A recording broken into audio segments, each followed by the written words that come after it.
And welcome everyone to another day of Overwatch Champions Series Japan. It is week 2, day number 2. I'm here. It's me, G-Clef.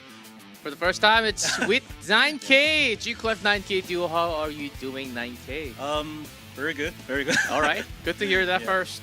And we're going to go through some crazy matches just like yesterday. You ready? Yeah, I'm ready. Okay, if you're ready, I'm also ready. As it is day number 2 here, as we're going through a lot of the teams, we're seeing a lot of these results coming through. Some top tier teams, I think we can basically name them. Varrel, Insomnia, what are we missing? Six blow. Yeah, exactly. You got me right on the side. And those top 3 teams, I think they're almost guaranteed in top 4, but we do have top 4 moving into the playoff directly. So we have to wonder who that top, the 4th place team is actually going to be, depending on the result, how many maps, because from the match win, we go into map differential, and then head-to-head will be the tie-breaking rule for the entire tournament, not just for Japan. I think it's the same for the entire Asia, for Korea Pacific. So we'll see how that goes. So more to talk about with the season schedule and the overview. Here's Korea Open, Japan Open, Pacific Open. As a whole, we call them Asia, of course. NA, EMEA just started last weekend. So it's packed action. Wherever you live around the globe, it doesn't really matter where the time zone is. You can also go back and check out the VOD if you have been missing any of those games. Have you been watching any other? I watched Other yesterday's game and the Pacific. Pacific is very interesting because they do the tournament system pretty different with the Korea and Japan, and that is like making the team try to do each of the map to be like with a different comp. Yeah, they do have somewhat of a different system, so that's also interesting. Also, another reason to check out Pacific in the middle of the week every week. This is the map. This is the teams that we have. 9 teams, but the 9th place doesn't even make it into the playoffs. So you have to be at least in that top 8. Of course, you want to be really in the top 4. And we've named really strong teams: Nyam-Gaming, Insomnia, Busa, Rise Project, Namikuji Brothers, Explode, Pandia, Revati, Japan, and Varrel. 9 teams in total, but only 4 goes directly, and top 8, the 9th teams will be eliminated before we go into the playoff. Here is the map pool. As we go ahead into the map veto system, we're seeing a lot of Lijiang Tower. Do you think there's a specific reason for that? I mean, this map is very classic map for each other can learning the comp and not have like something various, like a unique system. So I think that this reason player feel comfortable to play. Yeah, Lijiang Tower, certainly a lot of teams playing comfortable with the meta, and you can play lots of different tanks. I think that's one plus. Here's the standings, as we said. Top 3, Insomnia having that one loss, but that was against Varrel, from what I can recall. And those really great matches between the top 3 are coming up later too. And I'm sure we have the matchups for today. Pandia to follow, Revati right behind them, who's playing today actually. So that'll be an important match. Rise Project right after that, Hayabusa, but you really want to be on the left side, not the right side. True. And Hayabusa, Namikuji, Nyam-Gaming to follow. That's the standings for Japan. And here's today's matchup. Nyam-Gaming versus Varrel. Dead last place versus first place. Oh boy. We're going to be starting with that match. And Rise Project AP versus 6BL, 6 Blow. And that will be a pretty hype match too. And the final match, Revati, who had somewhat of an upset yesterday. I'm really excited to see what they have in store for us tonight versus Insomnia. Certainly from the standings, stronger team from the numbers that we have on the paper. But you never know what Revati is going to do. So it's going to be a very exciting day once again here as we go through day number 2 from Japan. And directly into Nyam-Gaming, 5-people roster. You gotta have all 5 in the active roster. What do you really think? Who do you really think is the key player from this team? Axion is, I think, is a really key player because he have a hard carry his low, and he also making the crazy moment for the team. And a lot of time we mention his name during the game. Yeah, we're going to be, as he has been playing some incredible DPS moments from Nyam-Gaming. Keep your eyes on that player. And versus Varrel, certainly one of the best Japanese talented team. Nico Kyuki, KSG starting today. Plankton can be subbed in sometimes. And this is usually the starting roster. KSG would start, maybe Plankton sometimes, and Mihawk when they need a Widow. player. So with Miok for now is in support, but Miok does go back in DPS. And of course, Q Loud and Mint, they had some really really clean matches yesterday. So let's see if they can actually do it again against Nyam-Gaming. And here are the map vetoes for our first match tonight. And we are going again into Lijiang Tower, Midtown, Esperanza, New Junk City, Circuit Royale. So we got to see a little bit of Nepal last night, just once. But going with the comfort pick. And I think compared to the other regions, especially like Korea, I think Japan prefers to play a lot more Midtown. Yeah, I think so. This is very interesting point about they play Midtown. I don't know exactly listen, but I feel like Midtown recently the tanker com, tank com and DPS com is quite classic compared than before. So I think it's more easy to you can play the simple com. Yes, we did see a whole lot of Midtown, especially in contenders last year. Maybe they're just going back to more of a comfort pick. Yeah, because Kings Row was missing for more than half a year at the beginning of last year. And it came back towards the end of last year and it is still there. So I think that's one of the reasons. Maybe Midtown they feel the most comfortable, and then Kings Row, depending on which team that they're picking the map. And certainly we are going to be going into Lijiang Tower once again. I don't think we have seen Ilios still yet. Yes. I'm just waiting for the day we get to see Ilios.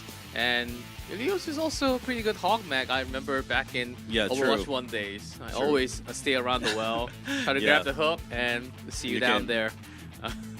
It's one of the best hog map, and also the variety is including that map a lot. So as of here, I really love the Ilios. Yes, and a lot. Of course, now we have Echo controlling the air a lot more in Ilios, but back a while ago, it was a lot more Pharah, and some Widow because of that reason too. And of course, Genji can always pop in. True. Here and there. So here's Lijiang. I believe the players are getting ready real soon. Oh, it's going to be an uphill challenge for Nyam-Gaming as they're fighting the best team in Japan. So let's see what they can do.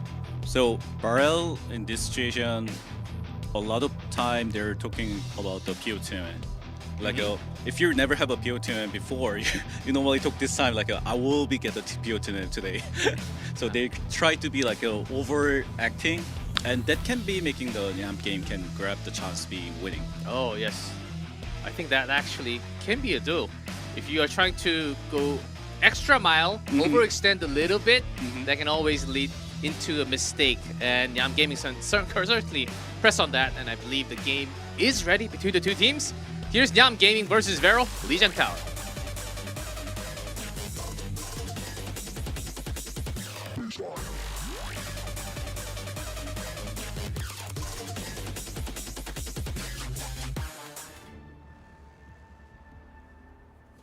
And welcome everyone to Lijiang Tower. As Nyam, let's look at the comps.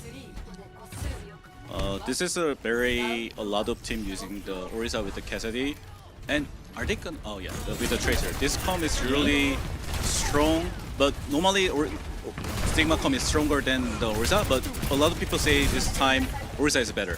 Yeah, right now in the meta, right? Yeah. We'll see. Scenery, of course, not in the middle, but he's the tank player, and you said we should keep our eyes on Axion, a Tracer from Nyam-Gaming. We'll see, because Nico and Kyuki, they're also very good at Tracer. True. It's actually Kyuki playing Tracer, not Nico today. Oh, they maybe change their mind to be like who is more important for the winning condition. Yeah. Yes, Nico is certainly playing that Cassidy. There's that immortality field from Nyam-Gaming to keep everyone alive. Neutral fight, certainly Varrel does have the first control, but Nyam-Gaming not really losing anyone yet, so they're keeping it handy. Okay, Scenery does drop down as I say that, so we're losing that Sigma. And as you have mentioned, maybe Orisa is indeed slightly better in the comp right now. I think because the reason about why the Orisa is better, because if you have a Lucio, you're not any more damage taking. You need to space, and Orisa can be making more better space, and he has a more potential to rush. Compared to Sigma, right? Yeah. Yes. Here's Nico with the Deadeye. Find any target. Nope, just going to burst out your own opponent, and in the meantime, Kyuki KSG finding the target elsewhere. And now Nyam-Gaming being kept away from coming into the tower at all. So Raven, there's that sound barrier. Exion with the pulse bomb. Nico off to the side. Wow, Oh, immediately found. Knew that eventually someone had to come from the side. He was ready for that. Even had to drop the sound barrier. Oh, he cancel it? He cancel it. Nice stun there. And that's a pulse bomb though. Okay, KSG, you were mentioning maybe if they step too far, this is what happens, KSG. Does it feel too far? Okay, losing Kyuki. Nico is still there. Towards the side. And I believe there's another member upstairs. Elki. You need to get it. You need to get it. This is a very important kill. Yeah, Elki Nico. With Lucy on the side. Oh. It's always fun to see Cassidy 1-1. No, but it's already 95%. Someone needs to touch. Nyam-Gaming. Sigma's back. But you can only hide so much. They force out the drone. And no one else is touching.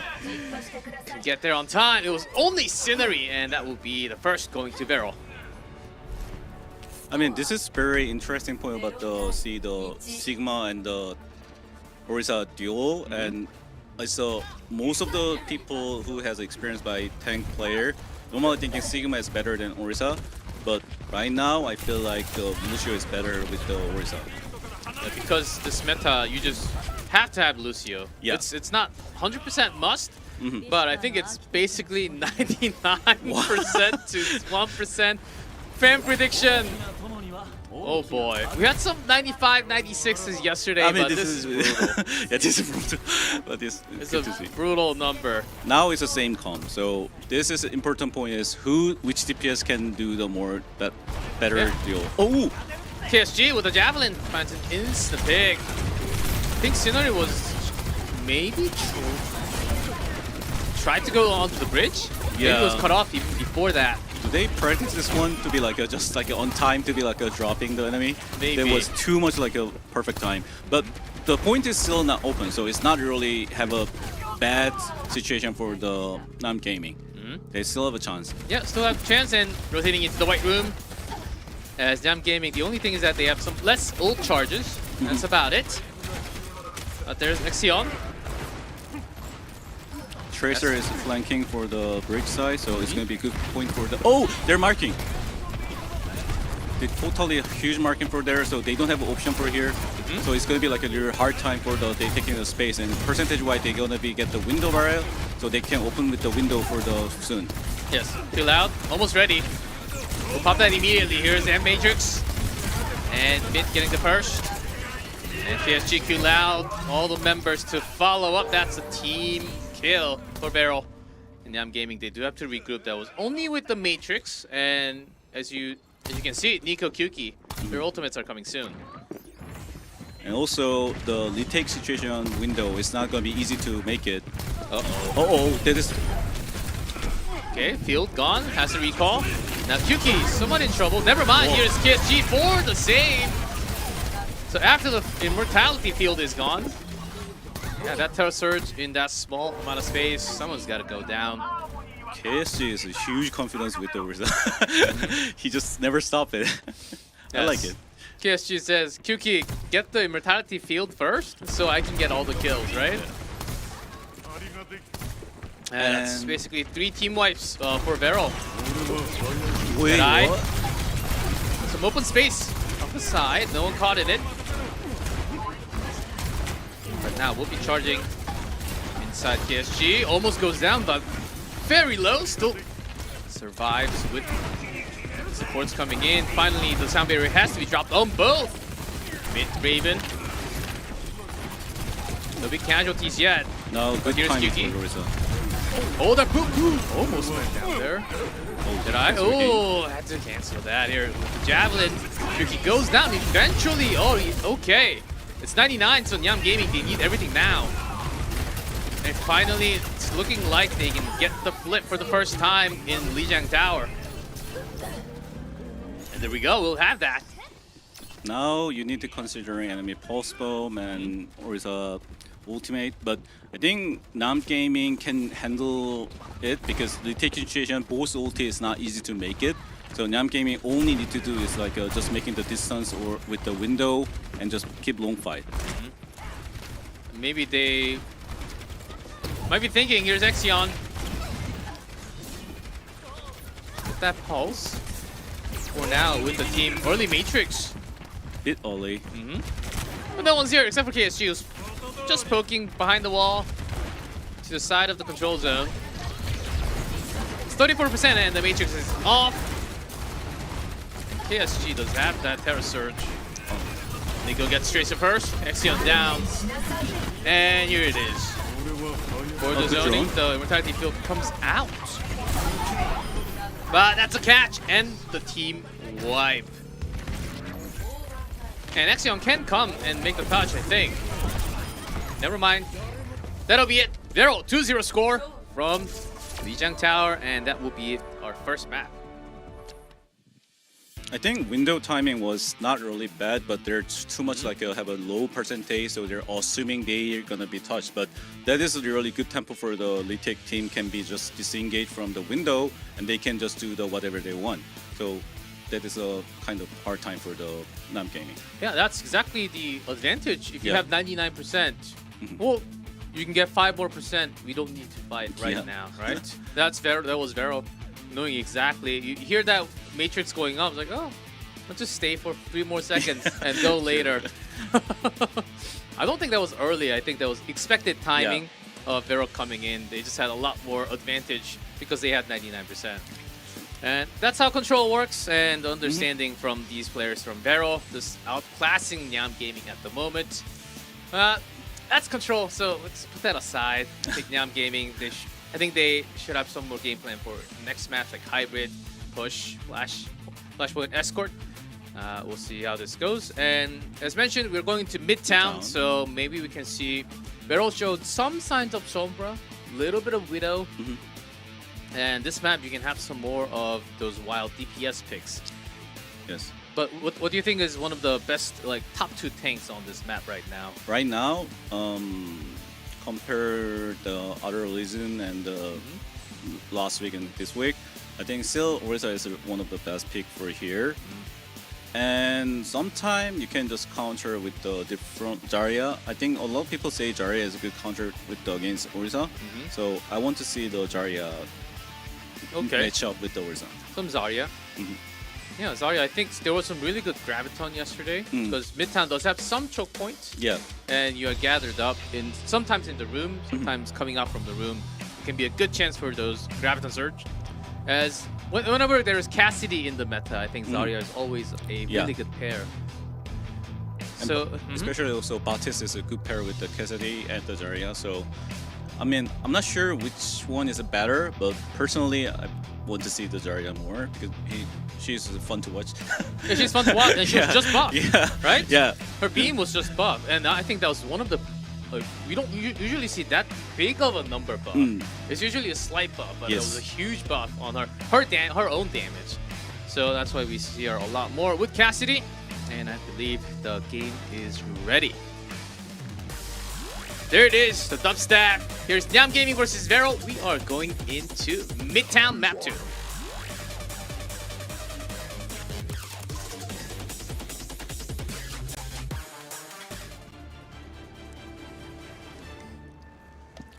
Lovely. One day in the future, we'll have no roads, flying cars. That is one of my dream. But no one's gonna listen. Everyone's just gonna fly around. Not like that. I'm sure there will be new laws. Okay, by this the is time. a very funny thing, but if you have a flying car, if you're living the high, like a building, you have a more problem than like now. Yeah, you might be worse. Yeah, because there might be more accidents.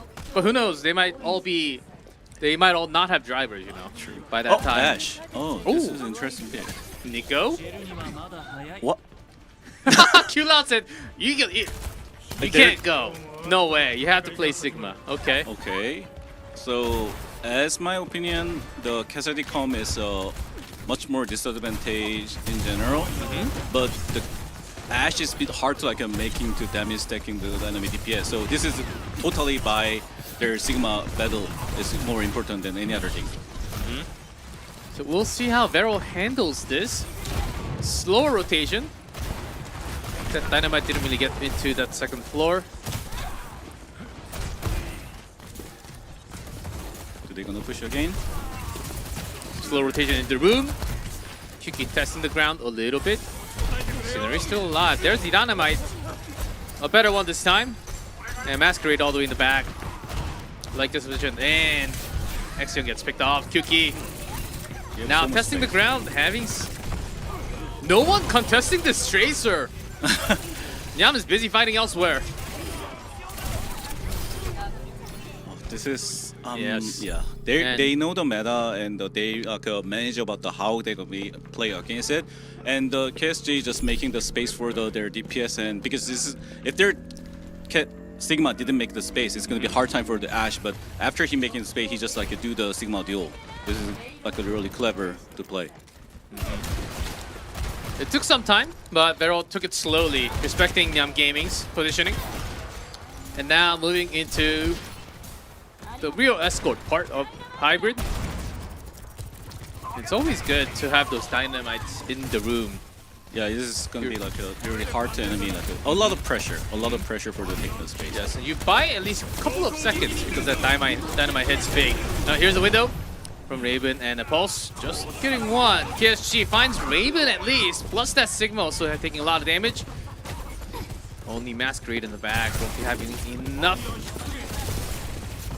And here's KSG.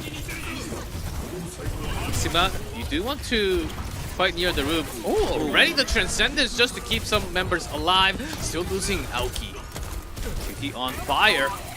This Tracer. The card is still like it's really slow to push, so it's not really best for the Nyam-Gaming. It's always the back support who is pushing the cards. But the payload is coming slowly. In Nyam-Gaming. How many do they have in the room? Only 2. They're probably gonna push with the sound barrier really hard. Oh. This is really bad situation for the Nyam-Gaming. Oh, what a shot from Nico there. Masquerade picked off with a headshot. Nyam-Gaming falling back behind the stairs. And we do see some of the members, no, never mind, join back inside. Scenery looking for that flux. Oh, immediately Nice play. canceled. KSG says, nope, not gonna happen. Mitch with the sound barrier just to go all the way in. Okay, you guys, you had your time. I think we went pretty easy on you guys for now. And it's about time we just press. Ooh. Masquerade won't just be going down by himself. Brings one with him. Kyuki finally losing the battle there. But the team hit 2 points already. Yeah, Sigma is very fun to watch each other just cancel their ulti because everyone's so high for that. This is like a fun part for me to watching. And this is gonna be Sigma. Oh, this is very interesting. Sigma holding here, but card is pretty far, so it's maybe can be risky for they can control the payload. Oh, Kyuki just using the pulse pump to get the field down. Says, I'm not gonna waste my bullets on this. Okay, might as well. I've never seen that one before. You know what? I can make another pulse bomb in 2 seconds. Kyuki's showing some style there. That's actually clever. The Sigma ulti, and they Yeah, because pulse bomb doesn't really take a long time. Transcendence again, just to keep the front line along with that overclock. That's what's. Oh no, Nyam-Gaming. They had a game plan. Go with the Transcendence. Lost that overclock, but found no one. Nico with that shot. Slightly better in output. And on top, Matrix from Kulau. Gaming entire team wipe. Aoki's back with a Widow. one more. Got the revenge on Nico at least. Sure. You But need the one payload? more. Oh, Oh no, Raven was close, but didn't quite make it on time. That'll be 3 with, was it about 3 minutes? yes, 3 minutes. 3:04 left for Varrel. Now let's see how far Nyam-Gaming can get us to the fire department cart.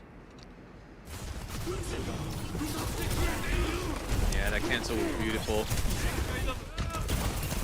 I know what you're saying. Sometimes if the Sigma is like upstairs or it's on the side angle, kind of like Reinhardt's hammer, you're looking for that like multi-flux angle, right? True.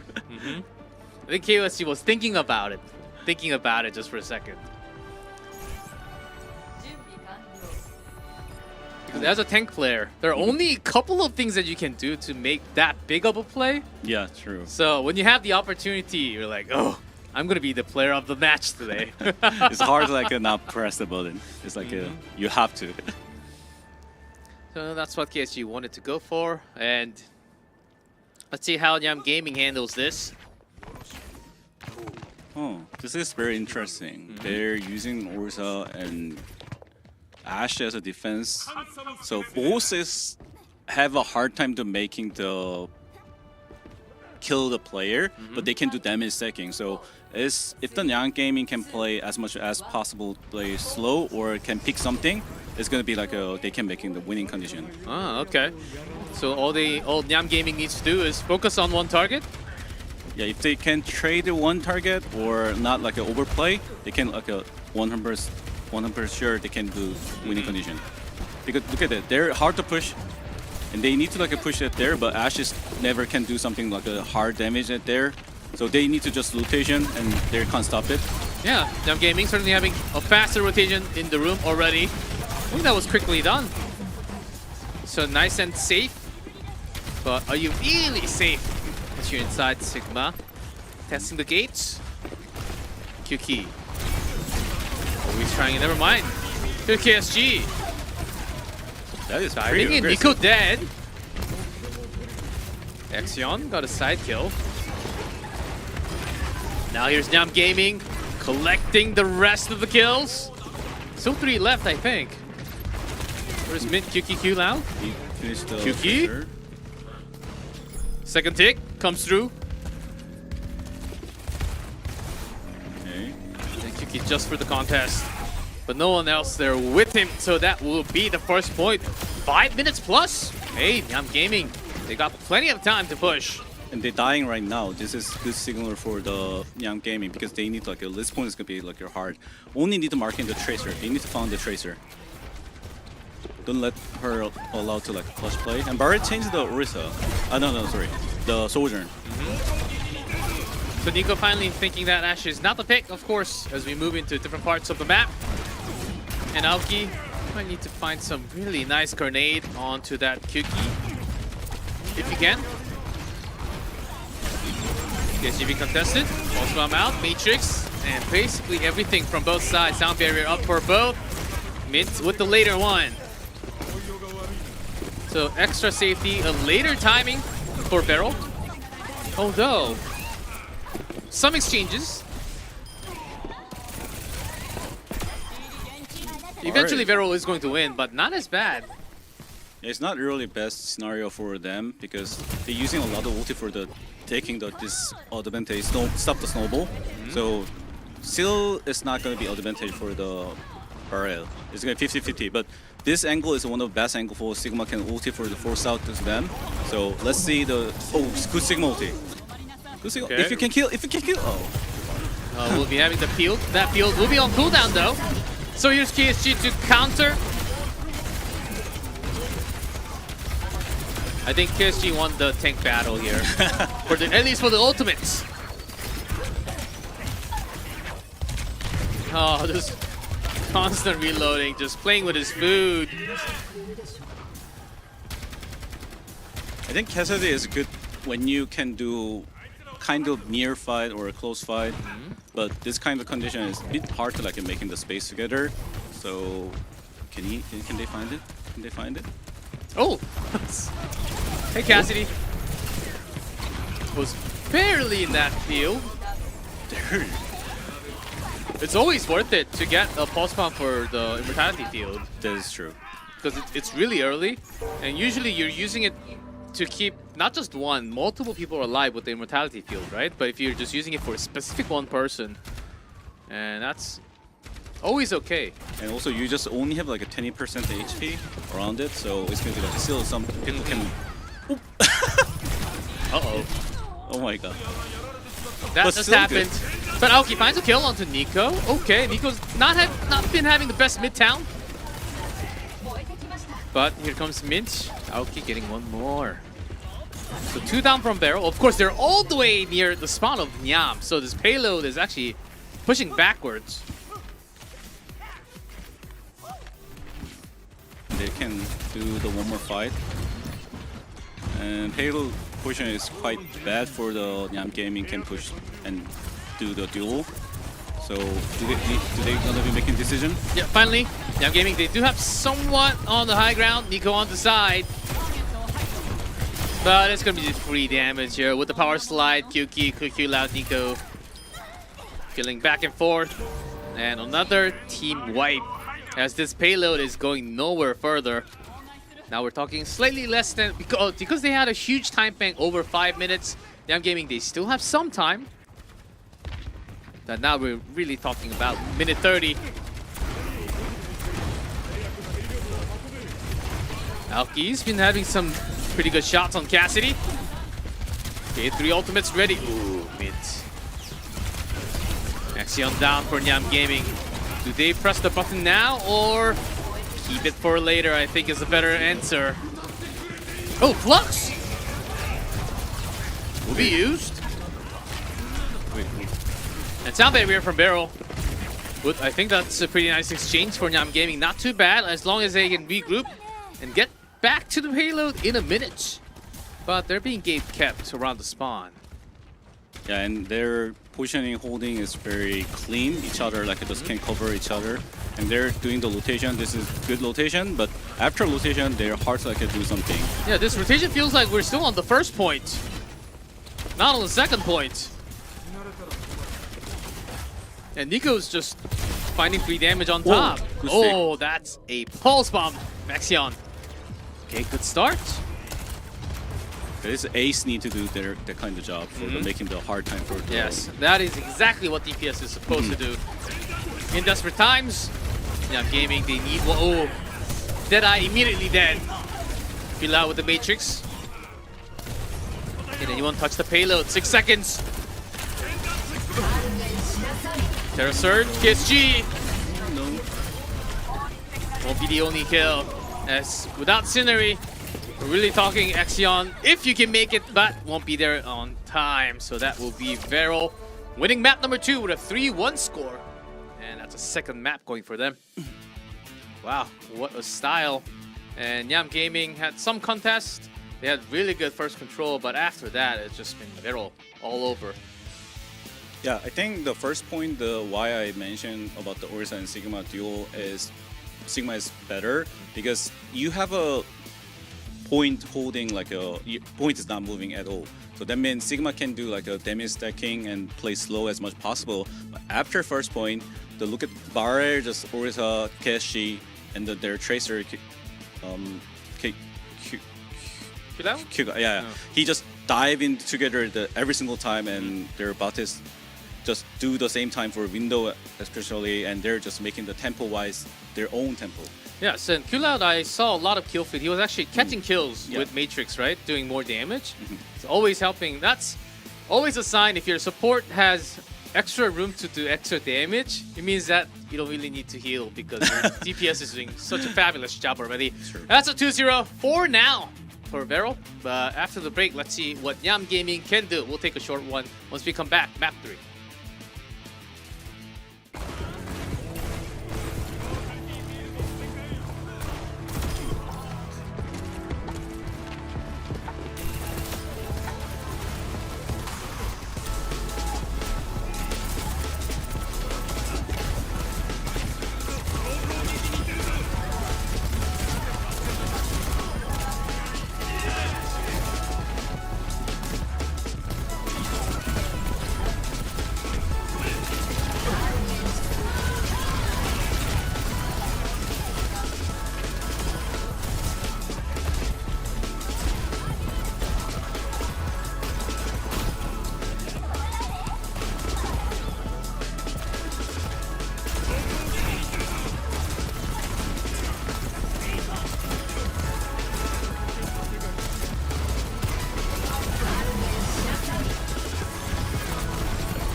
Welcome back, everyone. We are in the middle of Varrel trying to speedrun this match. So far 2-0, as we will soon get into that third map. And I believe it was Esperanza for the push. And right now, what do you think like Nyam-Gaming really has to focus on? It's an opponent. Sometimes there are opponents that you really realistically cannot beat. What do you really focus on inside of the match when that is the case? So this is two options. One, you practice for the com for the future, like not try to win this series. Just like thinking about the more future match, about the have a hard practice, like thinking about like a sprint, like a more like mind wise and everything.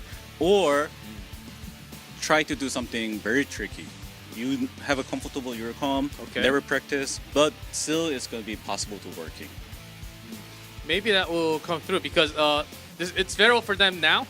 Next will be a Rise project and then Pendia for the last match for Nyam-Gaming. So maybe they will have something else for us for Esperanza push, or else maybe, as you said, might be having some extra on stage experience plus the practice for the later matches. I think we should always go for both, right? That is always the best. As you know the best, you're the coach. As me, I think Zarya seems like very reasonable pick for a lot of map, and especially if you can play Orisa or other tank hero, then you have a multiple option can be beat the enemy. So if I'm the coach of the Nyam-Gaming, I just let the tank player can try other tank to make him get more confidence. Okay, so maybe Zarya, maybe some other tanks. If you really want to have more team comp practice on it, of course, practice scrims and real actual tournament matches are very different, right? True. So I think that's the reason why you were mentioning that again. I believe the game is ready. Heard the call. Let's get into Esperanza here. Push. And let's see if Varrel can finish us with a 3-0 or Nyam-Gaming with some type of an upset here as we get into Esperanza. Oh, right in. Gates open and robot in 25. So KSG with Winston this time. No Zarya yet. Okay, Nyam-Gaming probably assuming they're going to play Orisa com, but they're just bring the mobility with the com. This mobility com have a more advantage at the push map in general because they have a multiple option for the fight, and they don't need to be play hurry. Hard to control as good trade. 1-1 trade though. And that's Nico dead, a lot less output. As I say that, QQ from the air. We'll be getting that headshot onto Cassidy. Scenery just left alone in the middle. No supports whatsoever. And this is the power of the team comp for Varrel, right? With Echo in the air, KSG can also dive. Focus together on the right target. Yeah, and also Ana can nade it to the enemy, and a lot of options. This is mobility com is always good at the push map, and Nyam-Gaming just thinking about just do the mirror, and that choices was not really good against the Varrel. Not yet. Yet.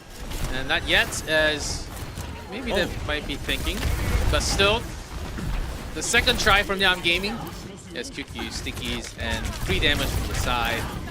As here's Raven to contest. Exion got 1v1. They go down.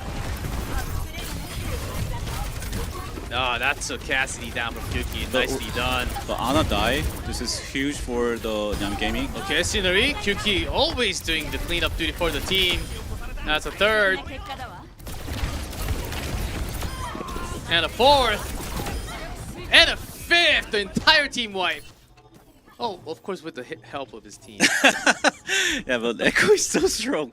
Yeah, Echo's so strong, actually. If you're a really good Echo player, like Echo just cannot be stopped sometimes. Yeah. Oh, you're not a tracer, Kyuki. Can he? You don't have the pulse bomb. Can he? Oh no. Lucio? Oh, that was to buy some attention away from the team, and the Nico strike from the back, I think. Pulse bomb. Got something done. Kiki back on Echo. Too loud here. They're really aggressive. Just never stop it. Just they want to go to their spawn door. Yeah, Kulao just near the robot says, I got no one else to heal. Guys, can you please fight near me? I want to heal. I want to do some damage, you know? Are they gonna start with the Primal this fight? Okay. Primal Rage. Up and ready. Inside. I'm sure when KSG is low in HP. There's a rush from Masquerade. And Varrel just backs off. Scenery, man. Ooh, right before the beat! Monkey down. And an angry monkey on the other side, KSG. He's not catching Q loud, but it doesn't matter too much. Where did we call into? Way too many members marking Axion.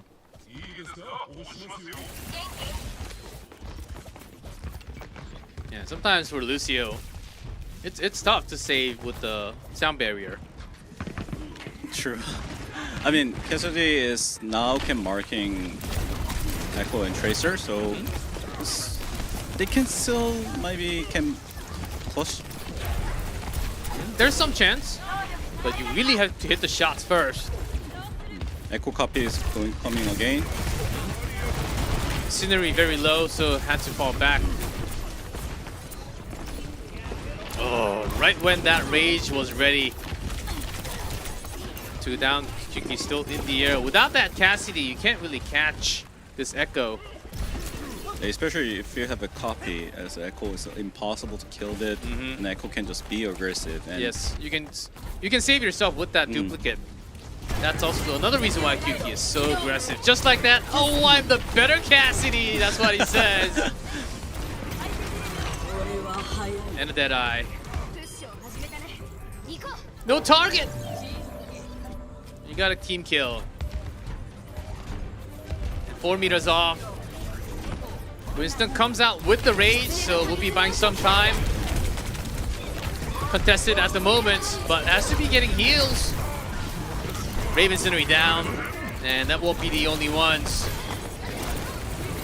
Here's Hyuki. Don't think he has fallen yet in this map, or maybe just once. Entire team is gone from Varrel. I mean, from Nyam-Gaming, and that's a Varrel win. A clean 3-0 victory. As I think that's one of the most clean victory that we have ever seen. True. Yeah. I mean, I think that is like the proof why last year they came for the LAN gaming and why they was like the one of the strong team people assuming, and they prove it. I mean, everything is just clean, and their DPS, the backline, the team player, everyone just play like their own high skill and high mechanic and team game. The mechanics are just outmatched between the two teams. So Nyam-Gaming, I think they really gave their best. Their best times were actually in hybrid, Midtown. I think they really had nice rotation, as you called even before that rotation happened. But that push was certainly one of the faster push that we have ever seen. And that's Varrel, the best from Japan, always showing. It was, of course, first at the moment and the last at the moment. So first place versus ninth place, you would kind of expect this result to come out. And Varrel, this is a moment where you really have to shine and says, okay, this is how good I am, and not really showing some real secret strategy out there because you don't really need to. True. Yeah, and Nyam-Gaming on the other hand, I think this was realistically the hardest match. Is okay, it's done, it's over. So time to focus on the 2 remaining matches, and let's see how far they can get out from the remaining 2 matches that they have in the league. So I believe we have the player of the match ready to go. Let's find out who that is from Varrel. Kyuki? Oh, Q-Loud! A rare support player, player of the match. I mean, he was really good window play today because his first window is clean, and the tempo-wise and the aggression is really clean for a lot of time, and he just like he's not healer, he's a DPS. Yes. It was really high, like a chance be he making the game, and drone is never be failed it, and that is a good reason about the people thinking why he's today POTN.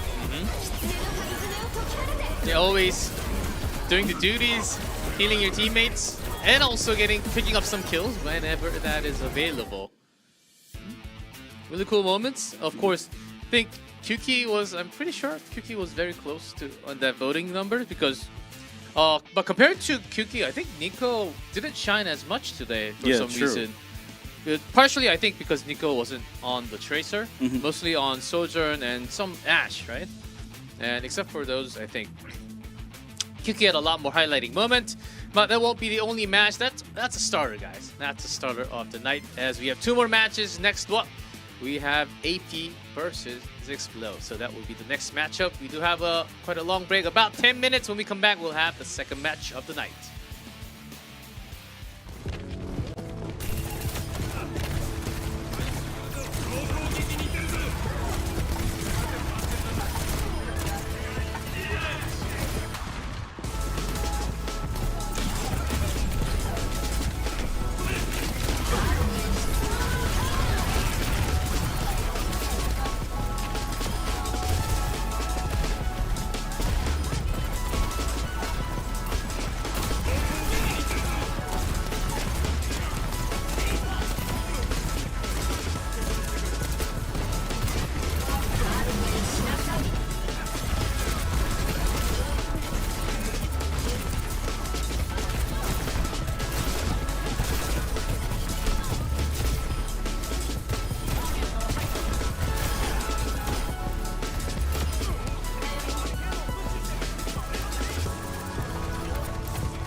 And welcome back, everyone, to the second match of the night from Japan here, as we have Six Blow and Arise Project ready to go real soon. Of course, we'll have to look at the roster and so on. But so far, a very quick day from our first match. Had to be a quick one because it was, of course, Varrel versus Nyam-Gaming, that first to that last. And, well, that's now aside. That's done, finished. And so, after that, but this is a lot more competitive, dear. Because Six Blow, they're second place at the moment in standings. And Arise Project was 5th yesterday, I believe, but now 6th place in standings. But Arise Project only played 4 out of the 8 matches that they will be playing. And if Arise Project can create some type of upset and bring a win to Six Blow, and Six Blow currently doesn't look that... What's the right word? Like, they don't look diamond hard. They look like jelly. They can be crushed and be poked around from anywhere. From the match they had yesterday versus Revati. Revati is a very good team, but I think Six Blow yesterday was like a pretty long match and hard match, and that can be caused about the match hard today. They did have a pretty long match yesterday. And here's AP, Arise Project. There you are. Ooh, XD coming in one today instead of Dan 1. That'll be a nice change for the team. And Lieutenant Nest, we call him Lieutenant Nest because Wolf likes the Lieutenant for some reason. We should be joining the military then. and Astar here, and let's look at the roster for starting roster for the other side. Six Blow, let's see what their response or some of the feedback after last night. Still no Rarami. Just TKQ, Dux, Pressure, and Sakumi and Kiru. Same starting roster as yesterday. I think I barely see they change their roster. That means they probably really have a heavy confidence with this roster and com-wise. And yesterday they also win by this roster, so definitely they have a huge confidence. And we have the map veto. Oh, no Ilios, guys. Not yet. I think we might have Ilios for like maybe like one of the most hype important matches towards the end. Maybe we're cooking for that, but for now, going into Samoa, the home of Mauga. We had a couple of Maugas yesterday. I promise you, Maugas, not the worst. Not the worst, okay? But not the best. True. And this is a very interesting pick. The AP choose the map yesterday. The Six Blow win the map. So that means they're probably ready for prepare the map, how they play, and they can be maybe bring the cheese or maybe they bring the counter pick. Yeah, there can certainly be cheese, and especially for Samoa. I think out of the 3, like Volcano Town, it's okay, but Beach, because the control point, you have to kind of go down the slope a little bit, and you have some distance. Really good for Cassidy, of course, if you can land those headshots. But we see those weird moments on Beach, like no one is on the point. They're all just around it, right? True. Because if you go down, sometimes you just get pinpointed. So I think the Beach is one of the more interesting sides, personally, from Samoa. And let's see which one we go into. Don't know exactly what we start with yet. And maybe Arise Project, they have some cheese ready for us. Maybe Mauga.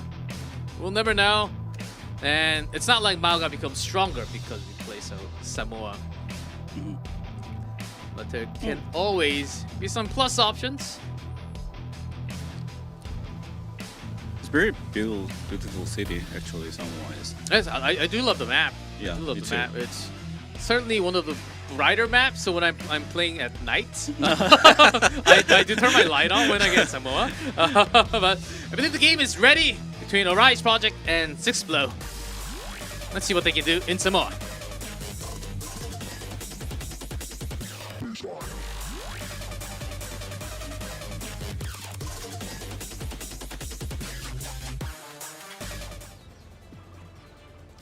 And a beautiful map it is. And I think we're on beach as we see these. I'm not really like used to it right now. Oh, never mind. It's not beach. Okay, Yes. okay. This is like a, for me, the same design as OWCS City Center, and this map is meaning as you have the very strong point control. The team has a winning condition. Yes, and that's why Rise Project brings out the Zarya, first one of the night. This is good pick. Zarya pick can taking so much damage and can play so. Orisa is hard to push. Orisa needs to just play for the long distance. That means the pick wise, RS Project has a winning condition more than like a good pick. Oh, got it. Duke's down. Cheers are gone. Save the Zarya, save the Zarya. Does she have the bubble? Extra bubble? There it is. Oh, but still, damage is great. Oh, she wins the battle. I mean, pressure. Orisa, you can take so much damage even with Fortify. But that would be a first one, and going for a Rise Project. Sixblow. What's happening here, 9K? And now still the Orisa doesn't have a target for fight at here. And if the Sixblow don't change the calm, this fight can be like a 99%, or someone can like do the tricky thing. The Tracer duel always important at here, and you can give the bubble for trade. Oh, yeah, good trade, good trade, good trade. not bad. Kind of find another Lucio kill onto Tracer.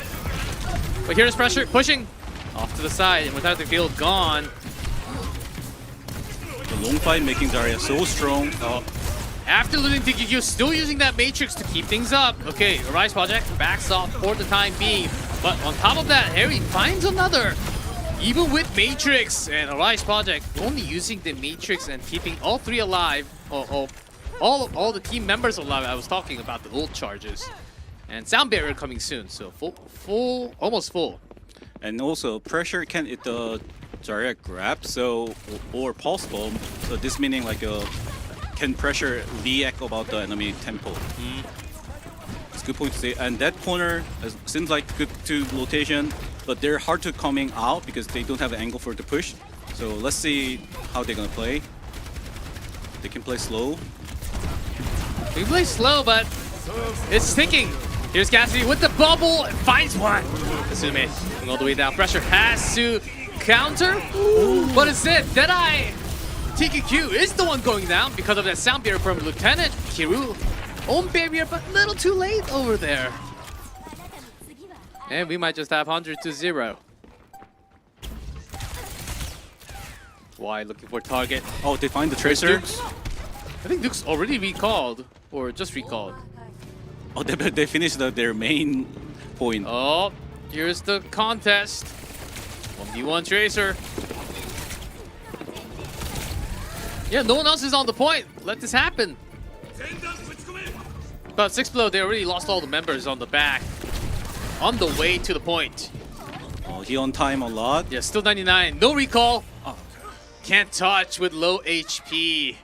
So my point about what do I want to say is the Sixblower starting the comp with the Orisa's meaning is they're doubting their comp because of the yesterday match. And because normally I saw the last week the pressure just played the Zarya a lot, and our project just like starting with the Zarya and beat their like a hard count to the Orisa. So do they gonna be like a matchup the same comp, or because he's pretty good Zarya the pressure, and can the RS project making the winning condition from the same mirror situation? Yeah, pressure was stuck on that Orisa for the entire first stage. Now switching over to Zarya. Prediction was 97% towards Sixblow. So the 3% already got a point, and we'll see what happens. The fan might have to change a lot in the prediction votes now. This first bubble. And Zarya versus Zarya. Side control. You need market side control. This is good signal for the 6th floor. They surround the enemy. Yeah, 6 blow. Slightly more ahead. Lots of energy on both Zaryas. Just going low off screen. But there's Zarya bubbles. And Tracer taking the deep inside. This is good for the RI project. Still, the point is not someone. Yeah, really contesting. And Tiki finds a headshot onto Tracer, one of the best targets for that shot. And Rise Project now having one less member pressure, just having a fun time with near full energy. Yeah, taking the first control point of Volcano. Yeah, so mirror situation is really important to who gonna take a more wide angle and can surround it. And that is 6th floor catch very deeply and like very quickly. And Zarya gets caught off guard. Ooh, even the Matrix to get the remaining members. And finally, 6 Blow is back on their feet, like the usual 6 Blow that we have seen from weeks ago. But was that Matrix a little too much? I think you're already too much deep inside, so you don't have an option. But yeah, I think maybe it doesn't matter because they got 3 and Yeah. the barrier is coming soon too. Pulse bomb goes wide from Y. it's a very dangerous situation for the 6th floor. And Matrix from a star. Tiki with the bubble. Deadeye?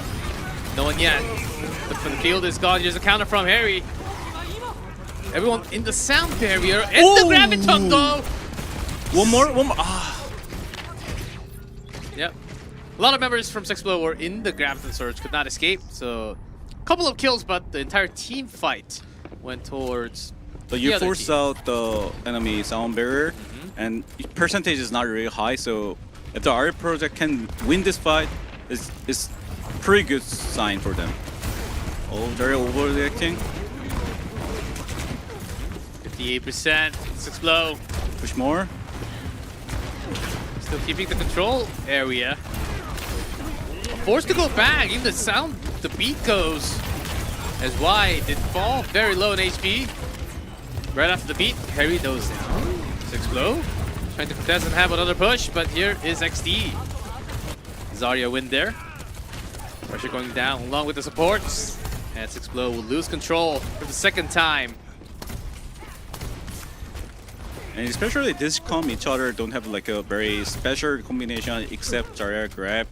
And more individual like a mechanic, the decision by ulti is more important than any other thing. So if you're one postpone can game changer. So just keep watching about how the Tracer making the clutch. Yeah, let's see the rotation coming up from the Tracers. It mostly has been, a lot of Zaryas and Cassidy's that I'm not going to find much. As that is mostly used to zone out and to just push. Oh, there's that pulse bump. Oh, Very low, very low, very low. But without the field now, it's an opportunity for that extra push. Sukumi finds one, but the team fight already won by Rise Project once again. Now, it was about 30%, but now we're talking over half of the numbers up. And by the time 6 Blow comes back, it'll be about 60-something. Cassidy ultimate is really good kind. Hainun is good counter for the Zarya grab. So if they can making the good tempo for the counter Zarya grab, or good tempo with the initiate with the Hainun, they still have advantage. Good tempo. There it is. Oh, with pressure. They have But this is Deadeye from the opponent, actually. they each other have a drone force out. Oh, that's a pulse bomb towards the end. Dukes, I think, just got that pulse bomb built. Didn't have it when the Graviton was found. So that will be the combo. Like off-timing combo, not the big bang. Well, we had like the budget bang yesterday with the Cassidy grenade with the Graviton Surge. It worked. Really? Budget bang. It actually found 2 kills. Okay. 50-50 for each other. Okay, 90-94.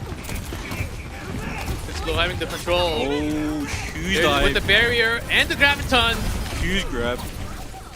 And that should be enough for the team win. Here's Dukes. Oh, not yet. Okay. So good push from Kiru. And pressure still there. Okay, losing Tracer. Oh, nice touch. Big losses. There's pressure. Oh, Harry finds 2 kills. And that's going to be a big stagger. The respawns are going to be so slow. And Arise Project about to finish Samoa with a 2-0, and they've done it. This is why yesterday match is so important for the RI project. They can already know about the situation on their peak, and they ready for the counter, and they manage about the how they play. I really love to be like how this the RI project ready for this match. This is incredible for Arise Project. Sixplo showing a lot of weakness, especially in control. A team that has been playing for a very long time. Yeah, with about the same roster even from contenders last year. We'll see what happens, because yesterday they eventually did win against Revati. The first two did go towards the opponent, and the Nightmare is coming back. I mean, the first one wasn't even close. The second one slightly closer with Precious Zarya doing some work, but there was some, I think there was some off ultimate usage, like Graviton first and then the later Pulse Bomb, and didn't really have the perfect timing, right? True. And also, RI project is their ultimate condition and ultimate management is way better than like a Sixplo right now. Okay. And Sixplo is probably their reverse sweep yesterday. They're so hyped, they're never feedback. So just go for next game. There's like sometimes reverse sweep is bad for you. I don't know. Sometimes you just don't have feedbacks after a day, because if you're really tired, you just say, true. let's just do feedback later. Yeah, so true. you're super tired. Yeah. And you might just say it's just a single game with 5 maps. How tired can you be? If you've never really played competitive match, your first competitive or some really hard competitive matches, one match can be extremely tiring. True. At this level. Yeah, at this level. It is a very different game. Just playing from a casual or ranked Overwatch game, it can be very, very tiring and energy spending. So that will be Control. Now we are moving into our second map. I believe King's Row Hybrid will be the second one. And do you think we'll see a lot more Zarya now? This is a classic good Zarya map, but if the RI project like ready for prefer as even this map, maybe they're gonna start with a different comp. And they have a probably high confidence with the Zarya mirror right now. So I want to see. But Sixplo are always good at the like hybrid map and the push map because they know the tempo wise by pressure. So this is a good point to see the Zarya duel. Yes, and Pressure I believe was using a lot more Sigma yesterday, and King's Row of course a very good Sigma map. Yep. To start off, depending on, of course, it'll be a Rise Project defending first. So maybe depending on how Pressure goes, we saw Pressure trying to use some Winston on this map yesterday, some Sigma, and I can't exactly recall if he played Zarya or not. I don't think he really used Zarya yesterday, but using that Zarya in Samoa is already a good sign that he's willing to change compared to yesterday. Yeah, let's see what that is going to be, as they will be pushing first. I mean, Sixplo will be pushing first as King's Row.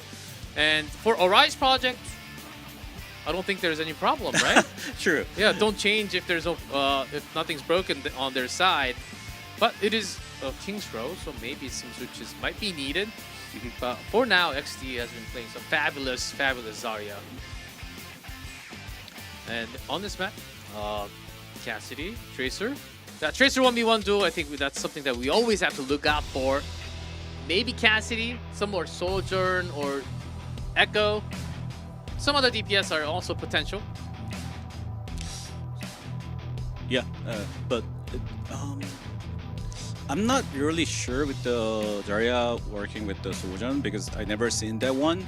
But because energy charge is pretty hard compared to like Cassidy, and this map especially, Sojourn is a bit hard like to do the damage stacking. So I think Cassidy is a bit better at this map. Okay. So Cassidy fits a lot more for the bubble, and I hear we're about to get into King's Row real soon. So here's map number 2 between Arise Project and Sixplo. Hybrid map, King's Row.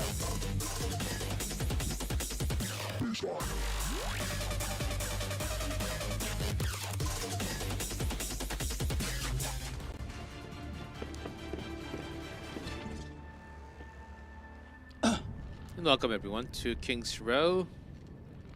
A Widow shot.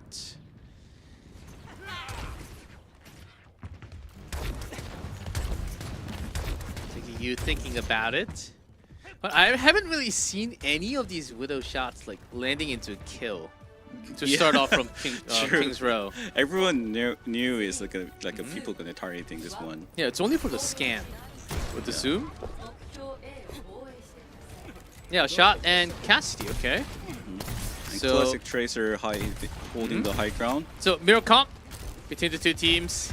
Let's see what we have for the first point as some rotation coming down from 6Blow. Tracer 1v1 has to recall first.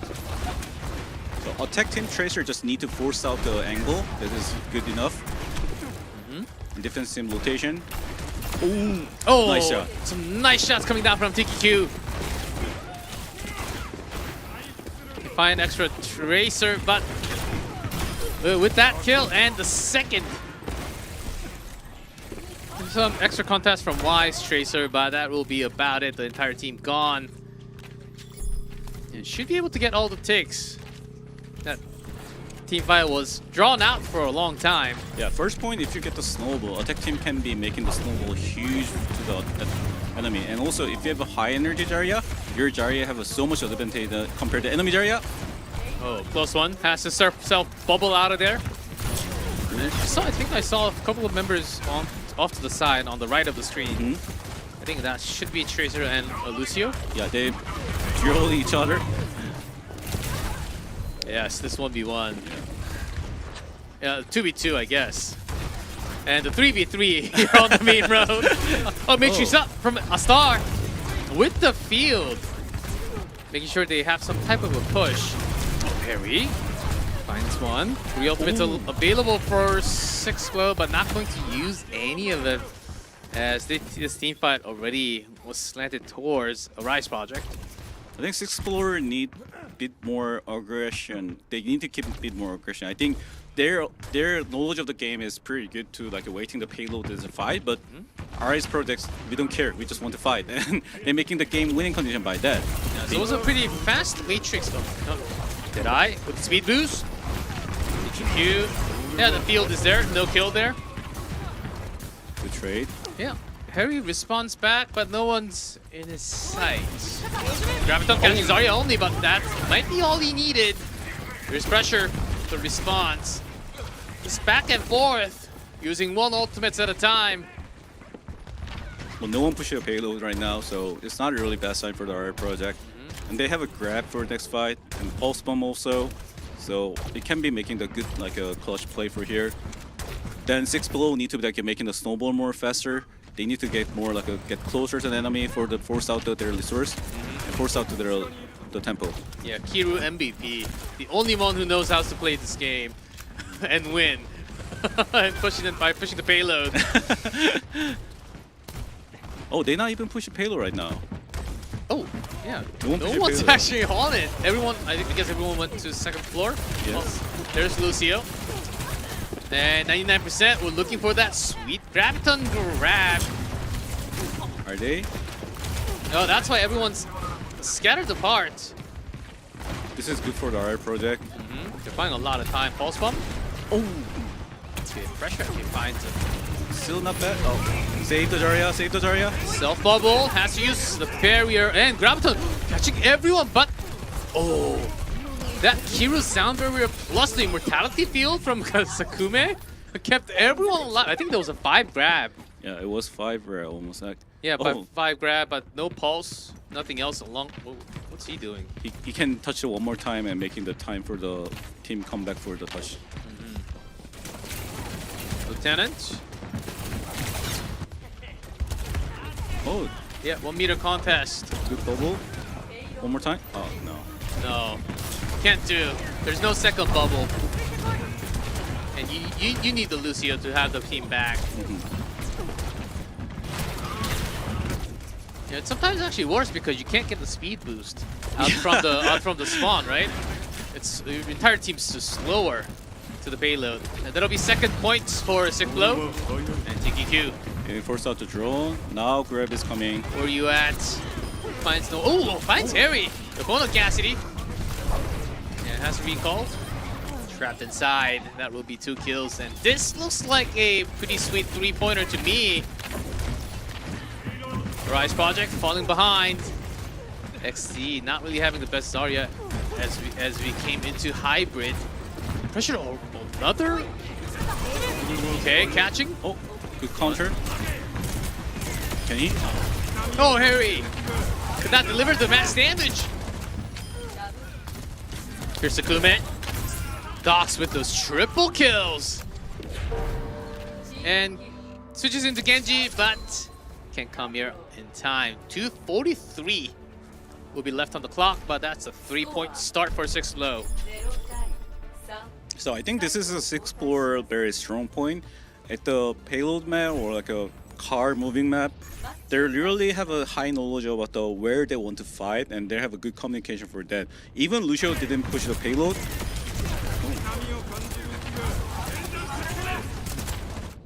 A lot of bosses really have a really good aiming and like a fight skill.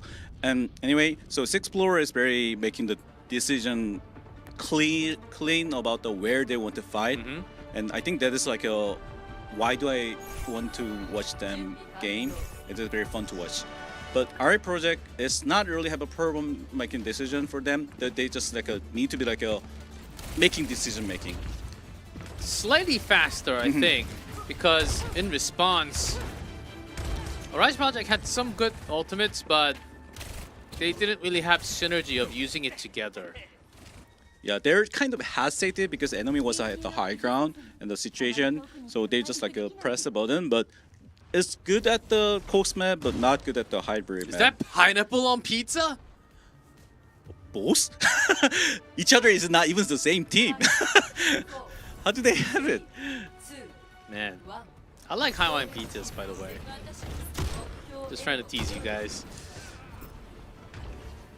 Okay. And Harry with the boost. Oh, huge shot. But Close one, but I think... oh, they're starting with the Sigma. This is pretty good. Sigma can beat the Zarya-Con. XD really didn't have much of a feel from the first Zarya. Good rotation. Rotation. Legging it, here's pressure. Built a lot of energy. Some heal from the back. Now, Duke's Tracer. Y has been the target oftentimes. Oh, off of the top. Oh, Astar gone, DQ down. Some good signs for AP to push in. Duke's pressure Kiru. 3 left. Not too signing. Okay, got Lucio. This point came is quite pretty close. Might want to contest back into the capture point. But Kiru's inside the cafe. Oh, there's pressure. This is back, healed up for the pack. And I think 6Flow is stabilizing things. So here's my question, 9K. Why didn't Arise Project like go into the cafe and get the remaining members? I think it's not really bad decision, but once enemy have like a 1 or 2 is fine, but if you have more than 3, you should go to push the cafe. But I think our project have so much like they don't have a healer at that time, so they're probably afraid to go aggressive. Yeah, I just thought they had much more quicker of a respawn, and they had a lot more members. But maybe they want to have more ticks. Perfect condition. Yeah, they do. They have 2 ticks because of that reason. But I think they could have had 3 ticks if they had better decision. Here, Matrix here with the sound barrier early on. AP dropping all of it. Pressures. Graviton with the pulse bomb finds a star and some more damage on the rest of the members. Yeah, Lieutenant trying to do what he can with Y. But the Tracer doesn't last long. And the wall ride. Yeah, can go past that point. And 6Flow. 2 ticks from AP so far. But we'll be able to stabilize with full members. They have a sound barrier. This is gonna be, they can push hard with the sound barrier. Yeah, 6Flow sort of backing off. Waited for pressure and Sakume to come back. Now with the rotation. High ground control from Harry with Lucio. Yeah, Duke's getting the bubble. Now 6Flow actually rotating into Cafe. And with the graviton, with the flux. How about the sound barrier? Does come in handy from Kiru. Nice save from the Lucio. And Arise Project will be losing the entire team. Now 50 seconds. There's Pulse Bomb. Everything else kind of far away, and a Ramatra from XD. Sigma was not the answer. And the Zenyatta. 30 seconds left. That's what she said, I think. Pulse Bomb. Field gone from a star, but a lot of low members. And here's pressure. That's one. One tick. One tick. Looking for that final tick, but already losing two. Hey, pressure. Easier Astar. I think one of the last member, along with and Graviton, keeps him out of that zone. No more capture, and that will be a full hold. And what a King's Row that we just had. However, if you success at the first defense, you can make the huge snowball when you each other play the Lucio comp. So that is like a good signal for. I mean, our project bring the Sigma comp is very reasonable for me and very reasonable fight. But what you mentioned about the when the Gafe situation, they have a 2-3 member at there. They need to push. If they push, they probably win the first point. Yes. But after that, they have so much time banking and time multi and everything. So that is good signal for the Explorer. And Explorer showing about how much they understand about the payload map. And next map is gonna be. I actually didn't write down the next map, so I don't actually know exactly. But we're going to push. That's all I know. But it's a huge comeback for 6 Below because it is 3-0. Certainly much better fashion. And much better comeback, a faster comeback compared to yesterday. What they have been. It does seem like we are having the 6 Below back, the ones that we know. Not like the Samoa. It did happen, and it's a 1-1 tie. So we're going to go at least into 4 map. But before we go into map number 3, we do have a short break, guys. So take a short one and go get some popcorn, some Mountain Dews, and when we come back, we'll have that push map.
welcome back everyone. We do have a series in our hands, 1-1 tie between the two teams, AP versus 6flow, and we are going into push map, which even before we started the match today, 9K was saying 6flow would have an upper hand, or a lot more Zaryas can be potential play here, and we found out which map we're going into. It is going to be Colosseo. Okay, I think we'll have just the graphics. There we go. Yeah, picked by AP, so they must have some type of, I would like to see some type of, not weird, but let's just say cheese. Some cheese team comp coming up from AP. Yesterday 6flow played this map with the Zarya, and that means our project can choose this map, meaning they can start with the Sigma. And this is going to be good counter comp at the starting. And also, this map is not really making the knowledge of the game. It's more like a very dirty fight in general. And that is good signal for the AP project, because I think 6flow's strong point is how they manage about the payload power and something like that. So I think this map is RA project can bring the winning as like a host map. Yes, and in the middle, usually when there's game going longer, Harry got a lot of those starting headshot kills. I think that's really one of the strength point that Rise project should be focusing on. And here's Colosseo push getting ready, and 6flow does have better ult management and some better push timing, so we could see higher understanding coming out from this team. And Rise project should realize this 100% by now after playing 2 maps. We're getting ready to go into Colosseo push, and this is certainly a map where we can see some difference. And I know some of you guys said we want to see some more Jungle Queen, want to see some more Doomfist. We might have that soon enough. Okay, I believe the game is ready. Let's go into Colosseo. It is our 3rd map push between Rise project versus 6flow.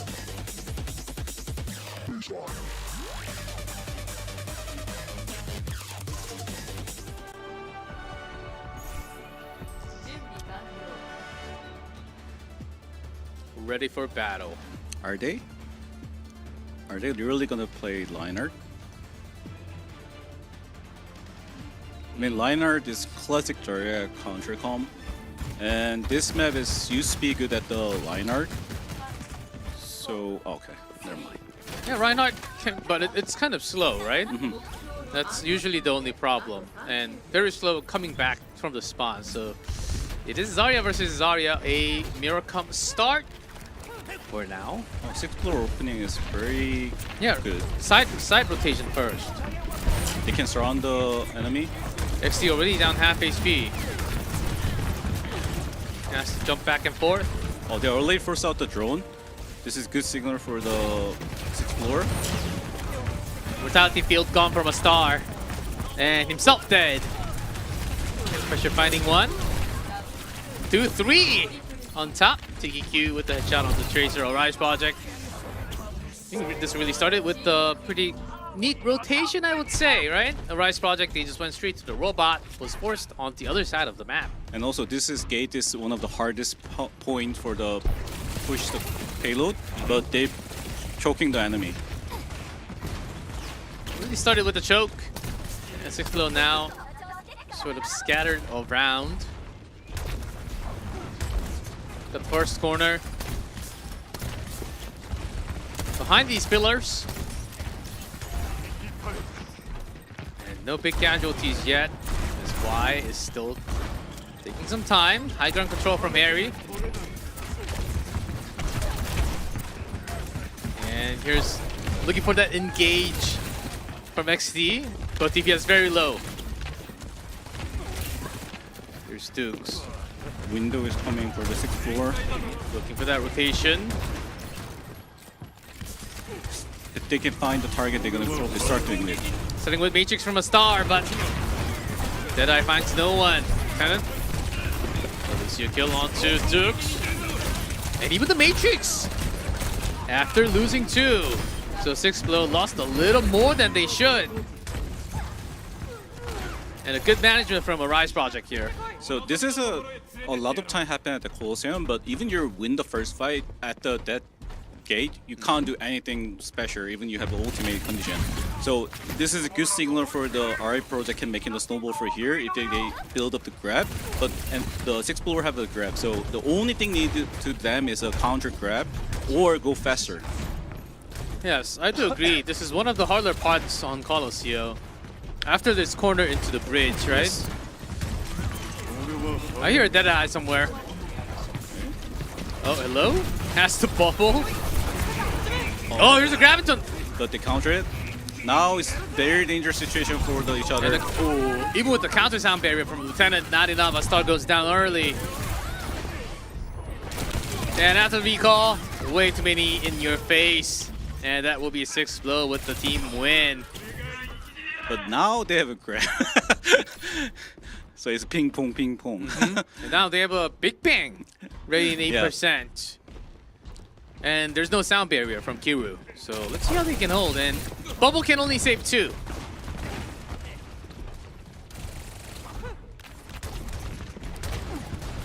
And here's XD.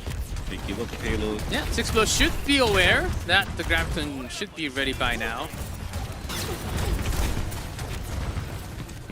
Hey, that big bang. It's a huge potential. Taking you early that eye. Everyone just runs around the walls, the pillars. Okay. Coming in hot. There's the pulse bomb. But 6-blow actually responding okay. Kiru finds a remaining kill. And they will continue to push now under the bridge. Still 6-blower making very hard game for their own game style. This is good signal for the 6-blower. Oh, never mind. 6-blow not really contesting. They want to fight in the middle. This is the runaway style. Oh, our projects changed the Sigma, but they tried to counter the enemy calm. XD back on Sigma. Matrix up from Sakume.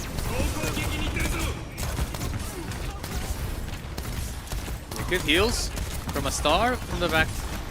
And Sigma looking to do something off the side, but with that Graviton. Oh, good trade. Traded with the sound barrier, but already lost that Cassidy. Won't be the only one dropping down. Lieutenant trying to save his own life. Won't be possible with the opponent Tracer. Sigma doing some work, but wasn't enough. But that team fight was enough to build him about 77% on that ult charge. And now 6-blow is actually pushing. Deadeye from the top. Oh, they give up again? No, they just contest at the low ground. Yeah, everyone else just falls back, and it's just the Tracer. Yeah, we can just take the bubble. They're forcing them inside with the sound barrier. Coming in hot. Already one from Dukes. Lux even spent from a Rise Project, and don't see that as a good sign for them. Look at the 6-blower, how they manage it at the fight. Just Tracer holding the payload at the low ground, and everyone just be the hiding at the point and just give it the bubble, and they just directly push. I mean, their play coordinates level is really high. Yeah, we could see the wave of attack going back and forth. Calls AP inside the room first, right? Yes. And then immediately sound barrier with a speed boost. Boom! You just go out. There's a Deadeye with the bubble. The field is gone nice in. boom. That is a nice kill on the star. AP not going to really have anything else, any other extra tools to keep themselves alive. No barrier, no matrix, no pulse. And no extra bubble from XT. Maximum pressure from the Zarya. As now I think the robot is going up the slope. For the final distance. 1v1 here in the room. Both recalling. We'll be finding a different target elsewhere. Are he looking for the pulse with the grab? There's a Graviton. And pulse somewhere else, but still the damage was done, and enough damage to... Unless there's a really clutch pulse bomb from Y, which goes wide on the ground.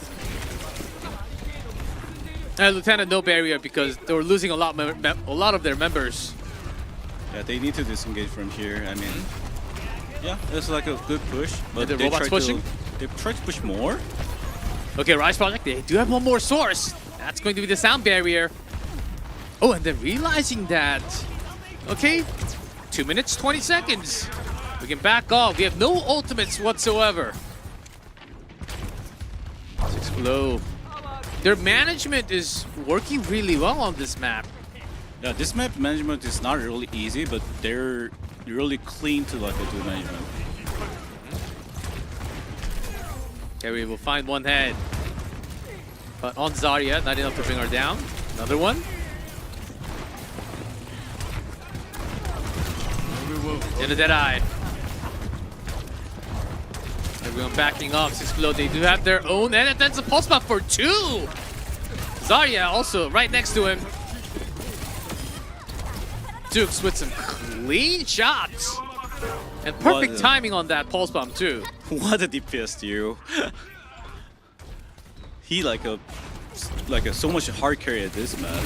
And oh, as you say that, 9K just cursed this is a him. curse. But still TQQ, Deadeye, sound barrier. 6 blow. Or you Zarya come out. Oh, eventually we'll get that angle. Oh, Graviton. Wrong pressure. And he even had to use a sound barrier from Lieutenant Nest. Oh man, we're talking last few meters now. And this robot will go straight in. That's a fantastic win for 6 Blow. And a Rise Project just could not handle the amount of power, amount of pressure. And also, when you swap to the Sigma, it's only like a hard time, like same as like a King Sword situation. Sigma is counter Zarya, very earlier situation and very snowball situation. But beside that, it's gonna be hard to like you can make in the advantage, and especially when you're lead taking, it's gonna be nightmare for you. So it's gonna be a bit hard from the RA project. But they're trying their best for the making condition, and it was not bad. Just explore the management of the payload was too high level. It's going back to how they managed to push the robot a little bit, go fall into a room where they can benefit more. True. Draw the opponent in where you can fight better. Yeah, just really good detailed game plan from 6 Blow. We could see that, and certainly they had some feedback session after last night. We can tell. And Arise Project, what it seemed like after a 2-0 control, falling a little slow after. But right now, maps. it's not going to be any more like a hard map. It's going to be like a more post map, like a player, like a point is never going to be moved. That means our project win the first map. Oh, potentially, because Flashpoint is basically more control, extended control maps all over the place. So we might be going back to like what we had from Samoa, but you never know. You never really know what's going to happen. As we Flashpoint, sometimes you think it's an extended version of control, but it is just not the same. Yeah, true. The rotation is not the same. The map Yeah, is not the same. Sometimes if you go back and forth, the rotation, the terrain is just not the same, and the angles are sometimes really tough. And we will be going into New Junk City, but it's a pick from 6 Below, so maybe a better performance. Some ready to go strategy from them should be showing out on this map compared to how they lost in Samoa was kind of heartbreaking. Yeah, so as you have mentioned, a lot of Zaryas, maybe some more Sigma from the start, as you have mentioned, would always be a better choice. Here's New Junk City, and the game is ready, guys, between the two teams. Flashpoint, and we might have Escort. There's a chance. There is certainly a chance, as a Rise Project giving not so easy of a time for 6 Below. But after push, 6 Below's in a pretty good momentum to get this one done. As we load into the map, New Junk City is 2-1. Slightly better for 6 Below at the moment. They can finish off the match with this map win or bring us to a map number 5 Escort if Varrel Project can deliver on New Junk City. Let's go in and find out.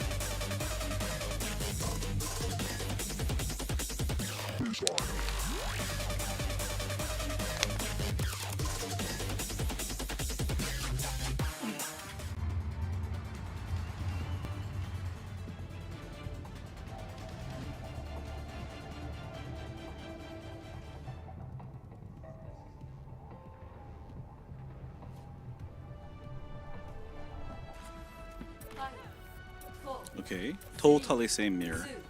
Not bad signal, because I think each other DPS can be carry or hard, and they win at the coast map. So let's see the Tracer bubble duel.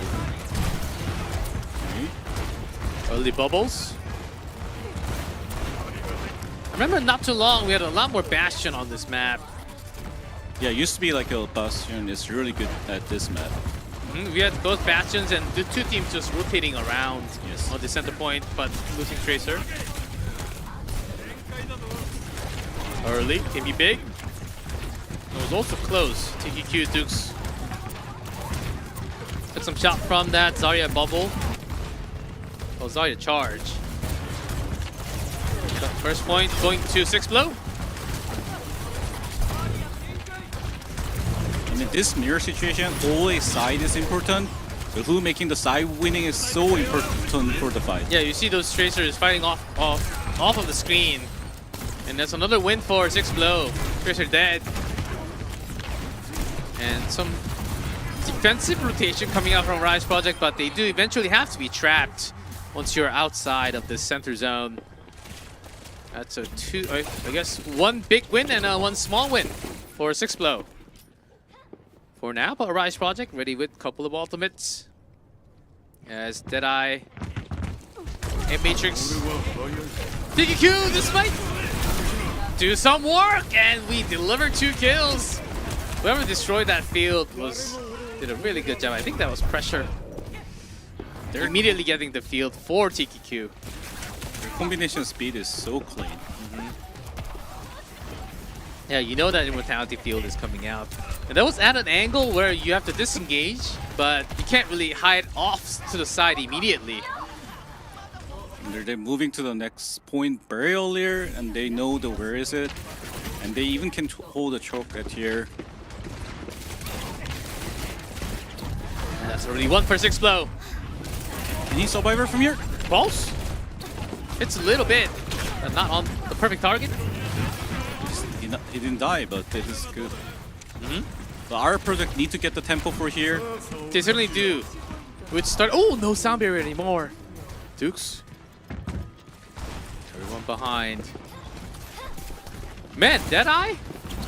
I think we need a buff on Deadeye. Or like a faster movement or something. It's gonna be craziest. Even with the speed boost, like Cassidy is pretty slow when you're hitting Deadeye. Certainly, the damage is strong, but if you can't if you can't find any target, that's 6blow again with now 4 ultimates. Though only Harry used the ultimate because Lieutenant went down very quickly, and I think that he died for the 2nd time. Rise Project still holding 3. That big bang potential with the sound barrier, but they're hiding it here.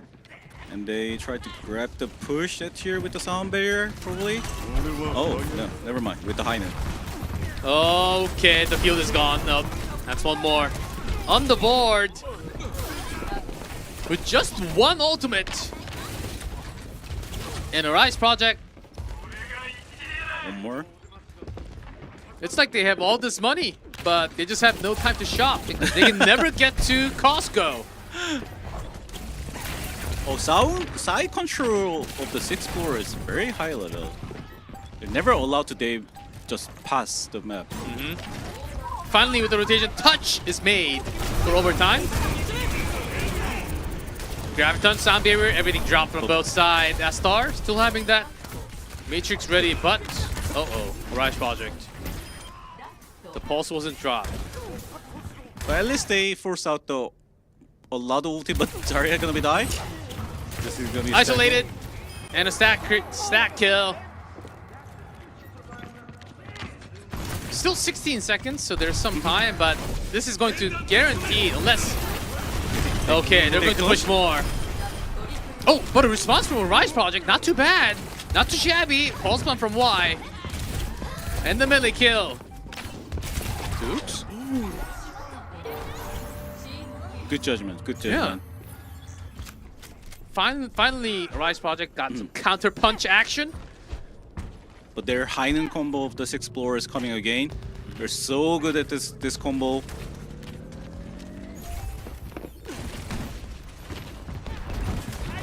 Are they going to be realized they have a Heinen again? Yeah, first bubble. It's just the high noon. Nothing else is coming. Maybe the pulse bomb. And the Rise Project ways away from any ultimates. And it's high ground. DQ with the force back. Oh, nice move. Vitality field will be keeping a few. XD responds, okay. That's a pulse bomb. Doesn't get the target. Oh, nice try. And Dux overextends a little bit. There's Harry. Cassidy. Oh no. But still DQ's alive with the grenade. And a headshot onto a star. Oh, nice pulse. Y responds. Where is he? Where's that Tracer?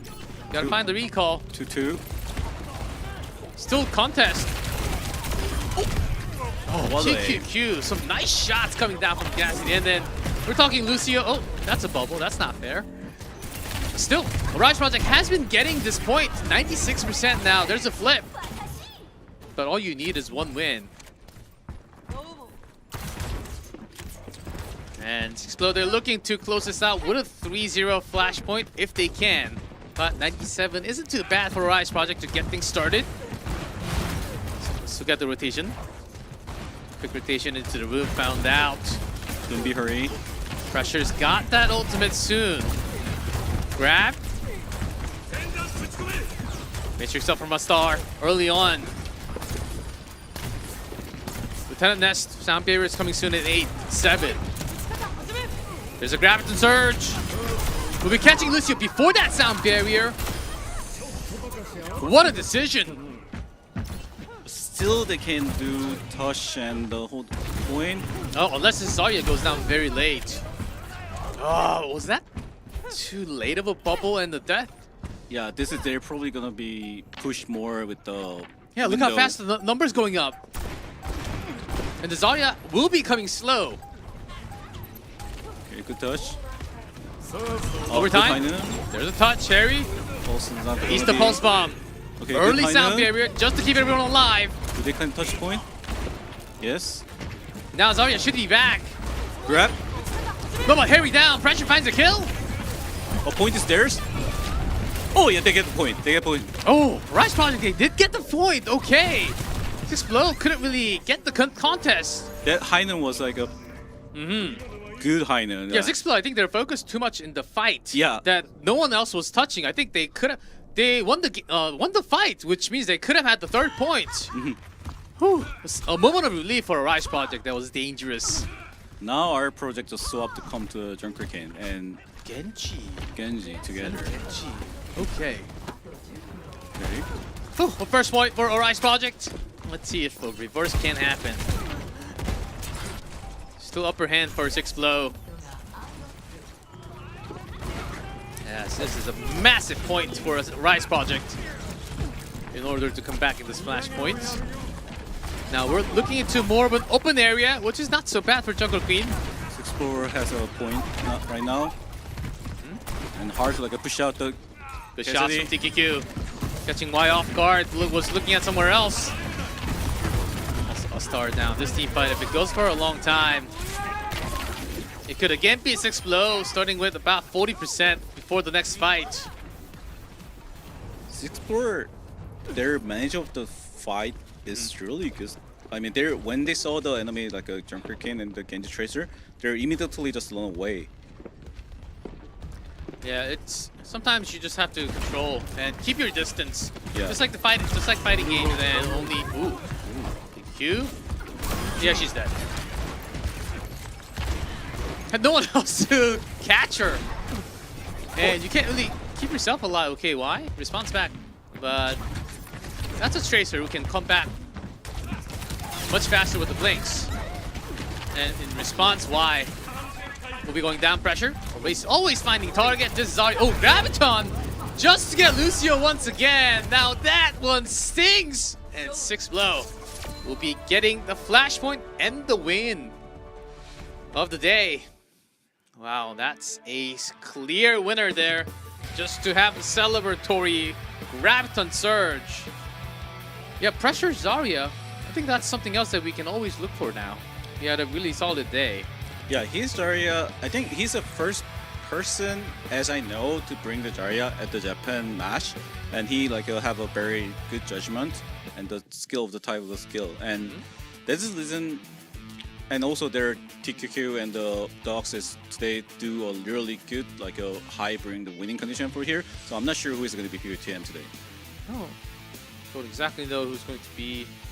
Oh, there were some moments for everyone, I think. Yeah. Even Kiru had some really good sound barrier. Sakume with some nice matrix and some kill pick on his own. TQQ, of course.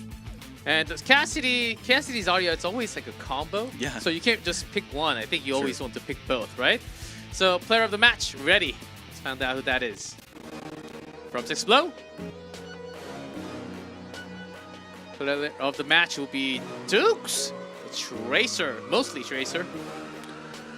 Yeah, I definitely can understand about this point. I mean, this first a coast map, even everyone have a hard time. OWCS still to carry a lot of point like this one, and he postpone always making the hard game a more easy game.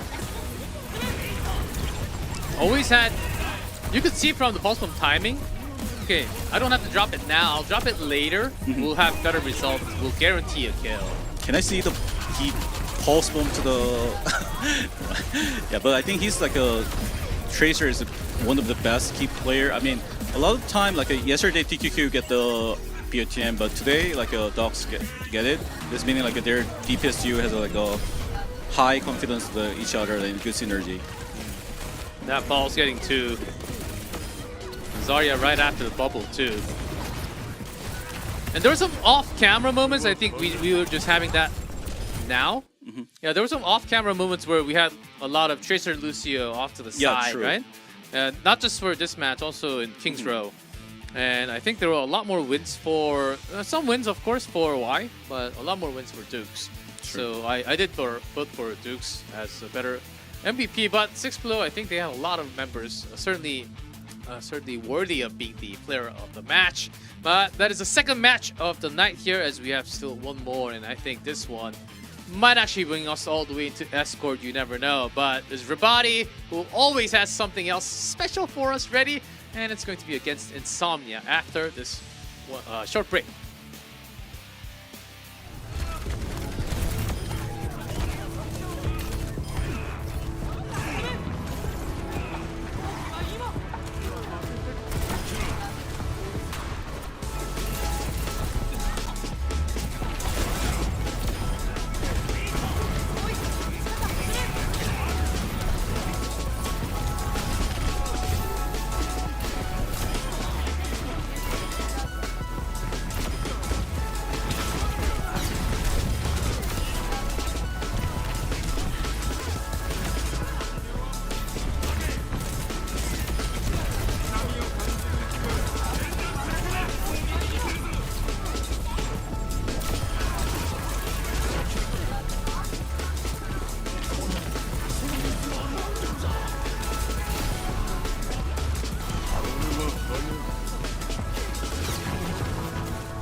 And hello there, welcome back everyone to another match. The final match of the night here as we go into a much closer match, what it should be compared to the other two matches that we had tonight. It was a 3-0, 3-1. You see a pattern here? Because it's a Revati who's actually staying in 5th in standings, well, at the beginning of today, and versus 3rd, Insomnia. So it's much closer together in the and if Revati can actually beat Insomnia today, that will like closer the gap in between the two teams, which could actually break into that top 3 spot potentially. So it's a huge match for Revati if they can manage to do so. But only loss from Insomnia for now is actually against Varrel, and Insomnia was actually, I believe, the only team to get 1 map off of Varrel. So in terms of power level, very strong team indeed. But Revati is looking like a team that we can always kind of have a trust. Okay, what do we really have on stage for Revati today? So 3-0, 3-1. We'll see how this goes as top 3 teams on the right side. So they can prove, Insomnia can prove their top team. Yes, Insomnia is here to prove, but it won't be easy. That's what I'm trying to say. Here's Revati, starting with Kotaro today. Jeongminhyuk, there's a bit of a swap in between the two tanks. Hofag, one of the best at DPS. I would say Hofag is actually at the level of the top 3 teams. Just incredible DPS of it, from the beginning day of Japan, along with Harutun mostly doing tracer work. With Kotaro starting with the tank, Hesti and Epic will be the roster for Revati here. Some good old managements from yesterday, and we saw some brilliant strategies coming out depending on the map. True. Yesterday they played Bull against Sigma, and it was effectively working very well. And the Circuit Lawyer, each other DPS just hard carry of the map. And on the other side, just like the opponent, 2 tanks, 2 DPSs to support. But we're playing Overwatch 2, so you can only have 1. Starting with Leonoptrix, Gotsem, back and forth, just like Revati. Underseed, Daisy. Really, I would say if we have to pick 1 Echo, that would always be Undersea for me. Daisy's Tracer, also really good, as we always have seen it. Karu, Blink on the backline for support. Very solid roster, and I think one of the strengths relies on not just the DPS, but the hero pool that Gotsem and Leo can actually go back and forth from.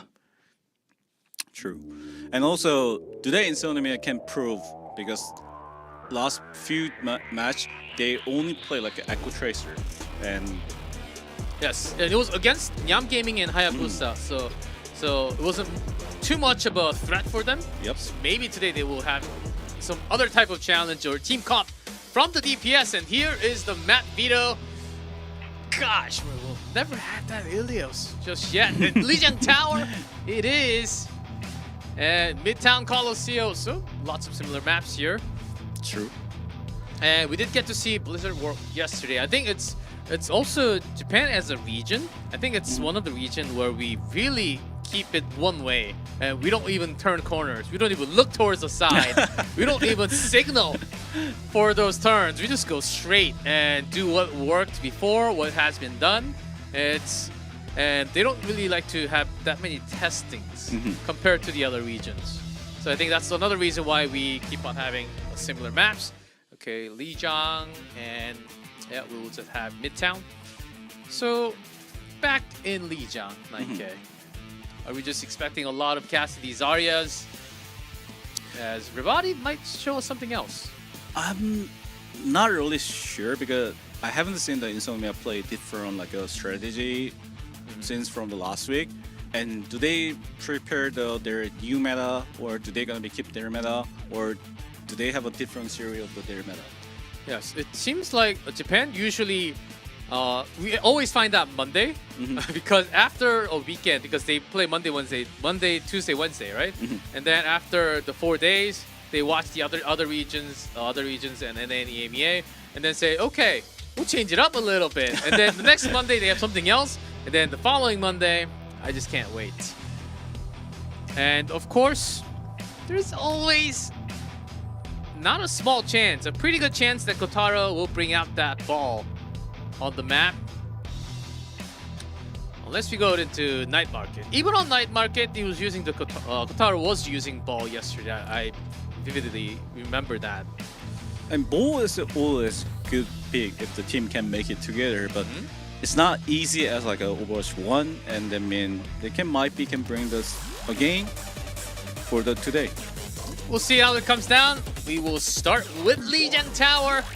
Let's go into control. This is the beginning grounds of Revati versus Insomnia.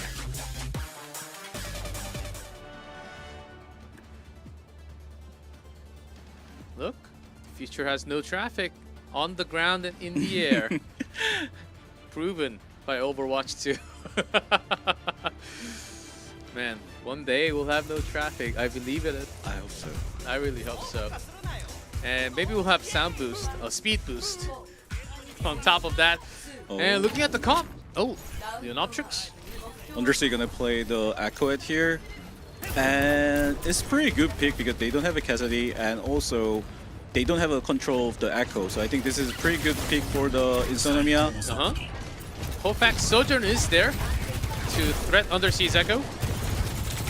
And of course Kotaro's. Yep, that ball's rolling around. And Insomnia have a point control first. This point control first is very huge for the at the night market. Yeah, it's big, but because of the team comp, I think that's somewhat given, right? Because Kotaro's ball isn't. Power driver from the top. Almost had the kill by himself there. That doesn't quite work. Stickies on Kotaro, not enough to take him out. Undersea in somewhat of trouble. Hofax plus Harutun, focusing on to the perfect target. Undersea might be thinking about switching it up late a little bit. It depends. Revati will be getting that flip. Only 17% from Insomnia. This is I'm not sure about this changing. It's good for the Insomnia or not because still they have a side control power enough, and also they have so much of like a long distance like lane for the fight for the Revati, and they don't have a point control power anymore. Yeah, this rotation is gonna be hard. Oh, the side. Well, back with another head. Daisy, Undersea, this DPS duo from Insomnia not showing their powers yet. Kotaro has to. Doesn't really have to do much as the entire team has been pushing. Even without him, we'll be looking for that pile driver angle. Either from the top to the side. Here's a rotation coming up from Insomnia. A big one. Arson, no pulse. Just has to recall. They need to look at do the rotation again for here, but I think if you don't have a sound barrier, it's barely you can take the space for here, and you don't have a tracer duo advantage because the ball will have a more advantage for the tracer duo. And if you once you can get the rotation, this is good for them. But at least they have a point. This is good synergy for a good point for the Insomnia. A lead rush from Epic and the minefield from Kotaro on the control, but Blink responds with the barrier quickly enough, and the Terra Surge from Leo. Keeping everyone at bay, but Harutun not really close enough.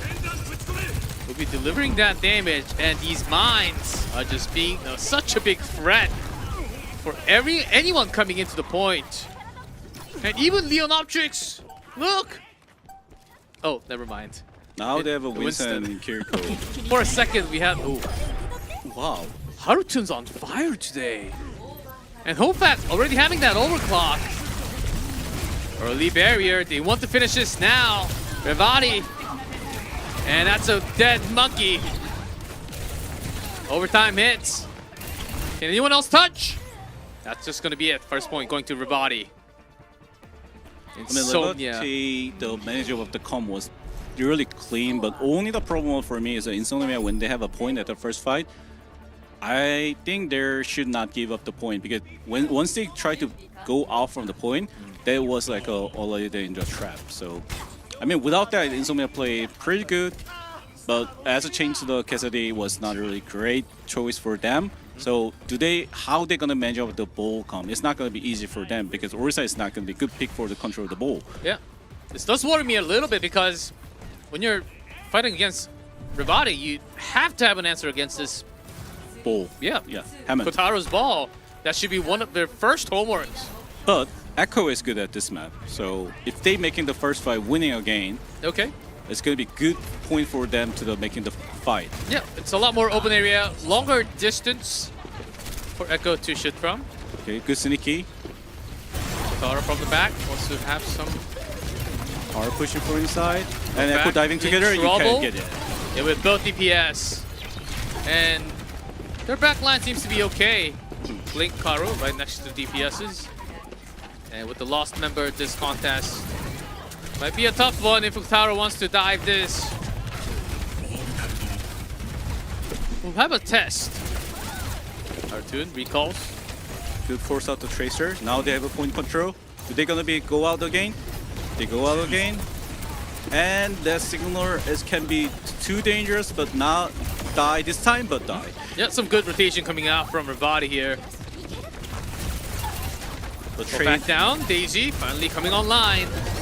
Registering kill. Has to recall with the sneakies. But some good free damage coming out from this.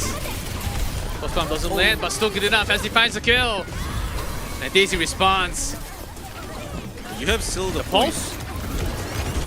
Even using the Kitsune rush. Epic thought that he was able to do so, but Insomnia just crushing it at the moment. Good. And that's one at a time falling by. Oh, there's she. Well, this is Echo? huge disadvantage for the Insomnia. Uh-huh. Because the Echo is ultimate is so important for this kind of mobility comp. Now Bull is marking by Tracer hard, but still he can make it for the diving, Oh, but good market. Like one good boop from Lucio can save the team from those Kotaro dives, and here's Leo into the white room. But too much damage and a slightly late sound barrier. No catch on that. Even the copy has to be used from the undersea. And Revati, for now, they managed to live through it with SC sound barrier. Kotaro still can use mine. So the point flipped. That was big. Insomnia make it take with the Echo? This is not gonna be easy for the Insomnia, and this is gonna be totally dependent on the undersea value of the Echo. And Echo should be from the open area. Here's Terra Surge from Leo, catching off back. That's one less DPS for Revati. Minefield Kitsune Rush. With only 3. Ken Harutun, okay. Matching the numbers and the pulse bomb. This Tracer is something else today. He saved the team. He saved the team. I mean, it's not really dangerous for the Revati, but it was pretty dangerous situation. Undersea now to change the Genji. This Genji pick is going to be huge counter for the diving team, but Winston and Genji is not really good counter for the Hammond comp. So can they touch the enemy to dive in? And they don't have any ultimate for the coordinate for the diving here. So Insomnia may have a hard time. Okay, Insomnia they do have some more percentage control, 77. But gotta get the flip first. That starts with Harutun dead. Good dive. Yes, both teams having excellent tracers on the board, making a lot of these changes. So Now that's a flip. Insomnia have a sound barrier. About half and half. A slightly better management from Insomnia. And let's see what Undersea can do. That's a lot of Dragon Blade build. Oh, they found it. Yeah, the Tracer knows best. Now they hard dive it. Pulse bomb delivery. Okay, early sound barrier from Blink. And that's a dead Hofak. Unless Harutun does some... Okay, Asti will just go down. And it is already 99% though. Everything onto Harutun, but Daisy wins the duel. Only onto Kotaro and the Hamster. Buy some time, okay. Left with 1 HP and the power slide, not enough speed. So I think each other showing very clean about their style of the comp. I mean, Revati just making the good high quality with the ball and his scan player making the winning condition. And Insomnia, they're not really thinking about that kind of comp side. They're thinking about more coordinate dive and working very well. Yeah, this moment for a second, I believe it was about 5-3, with just Harutun and both Kotaro and Hesti or Epic left. So now they also bring the last 5 winning comps of each other. So this is for me. If the soldier not die at the first fight, the time is good for the Revati. But also Insomnia have much more point power control comp. So this is gonna be a bit more advantage for the Insomnia if the soldier never can make the kill. It's up to Hofak, who has been quite silent in the second stage. It all comes down to this 1-1 tied in Lijiang.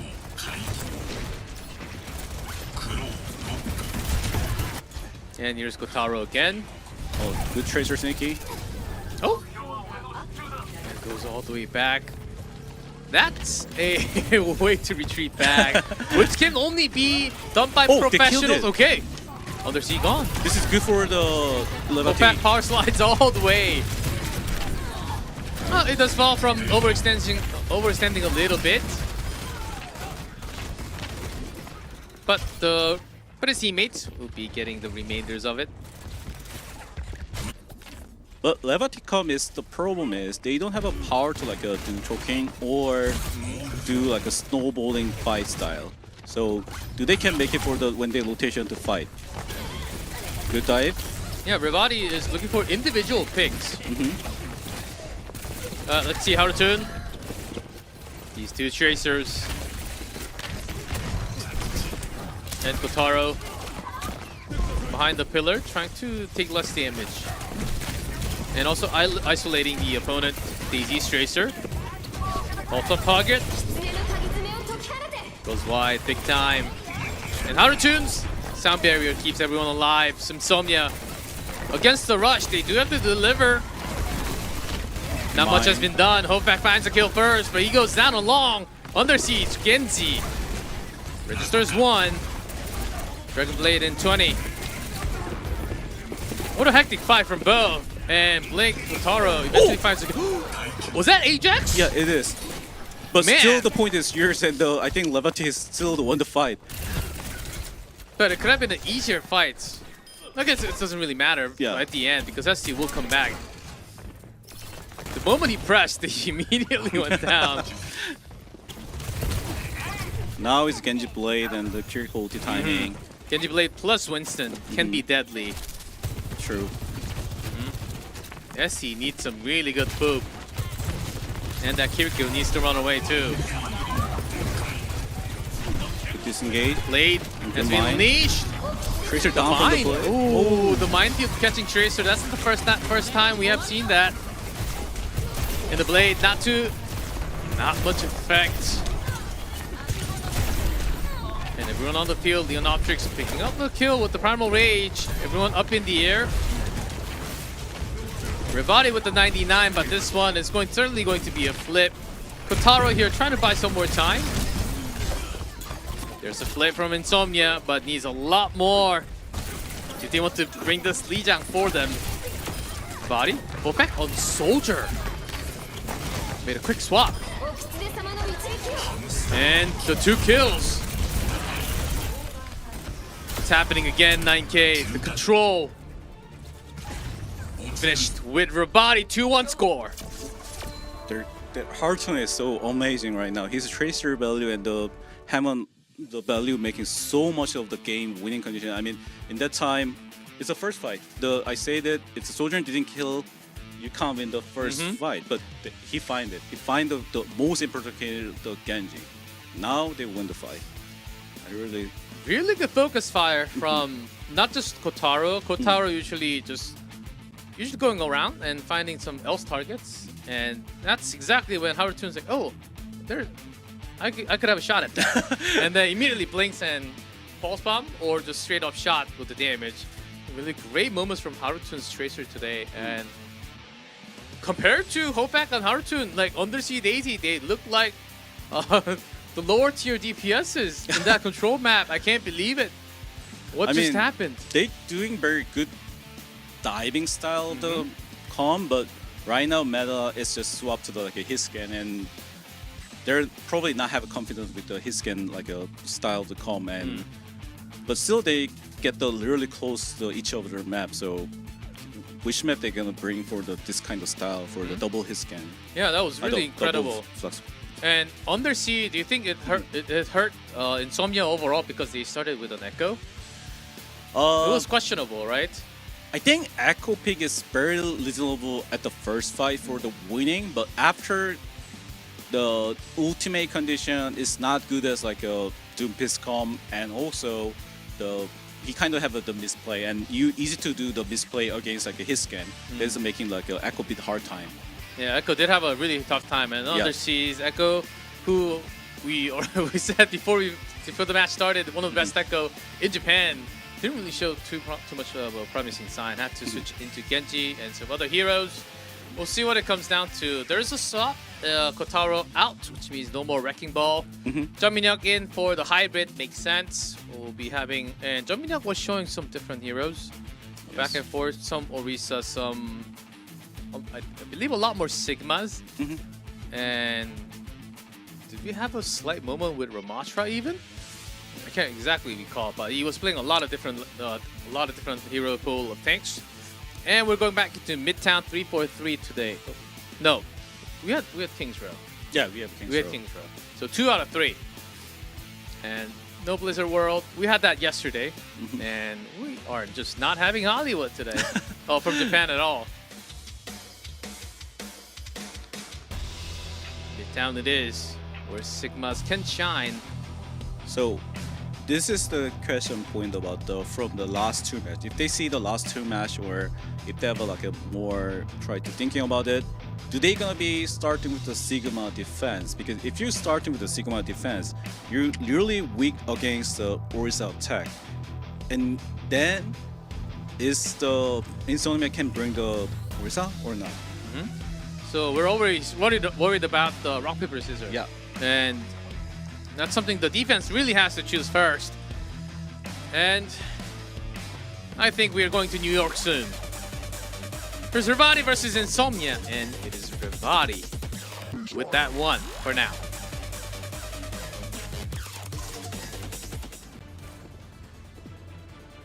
And back to Pizza Party. Smash that pepperoni. the pepperoni is the best pizza. That's the New York style. Who said what about pineapple pizzas? Man. East Coast pizza is better than West Coast. If I say this one is gonna be blow up something. Hey, Costco pizza, okay? Okay, Papa John's. okay. I don't know if I'm allowed to say that many brands, but okay. Okay. Silent. I'll keep it at that. Okay.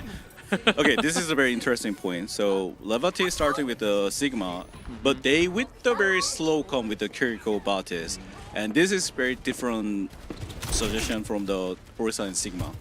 And if you have a slow come as like a Revati, this is side control at the Kiriko Tracer have more power than the Insomnia, so that Insomnia need to play push to them.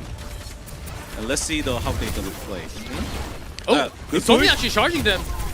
But they can make it. Oh, the javelin miss is still good enough. With the remaining damage, it took a little longer. Oh, but a lot of low members on the Insomnia. Oh, no one died? Oh, no one falls. Wow. Oh, but still, the damage still comes through from Haruto and jumping out. Revati might have a chance. Might have a shot at this. And Lucio and Cassidy, so they have enough time for the coming back. And we'll have the speed boost at least. And also Revati doesn't have a Lucio come, meaning they don't have a chance of taking the lot of space. Still have an advantage for the Insomnia. Good rush. It really started with Insomnia charging. Okay, hold back. Looks like it's so god tier today. That railgun. Okay, but losing SD can delay things a little bit for Revati. There's that. Okay, pulse for the immortality field. Everyone in the room. Matrix up. Haruto trying to do what is possible. Oh, nice trade. But eventually gets picked by Undersea. And once you have a hybrid ultimate condition for the defense, it's going to be huge snowball you can full hold up. And also, the Revati Kiriko ulti don't have a synergy, any target for the making the winning condition. Only Tracer can make it for the winning condition from here. So is the Kiriko going to be opening with the ulti with the Tracer or not? And that's under C. Finds no one with that eye. Early field with the rush. Revati. Hofak is going to be making one more kill. This is a huge kill. There's Daisy and Hofak left. Blink. I think two-man barrier. Sound barrier is... But what? Might be exactly what they needed though. Revati, Lux, overclock off to the side. Making sure no one comes to the point. That's at least 2 ticks. And more with Harutun. Can he do more? This DPS is... You save the team, okay? Yeah, Undersea trying to take... Oh, never mind. Way too much.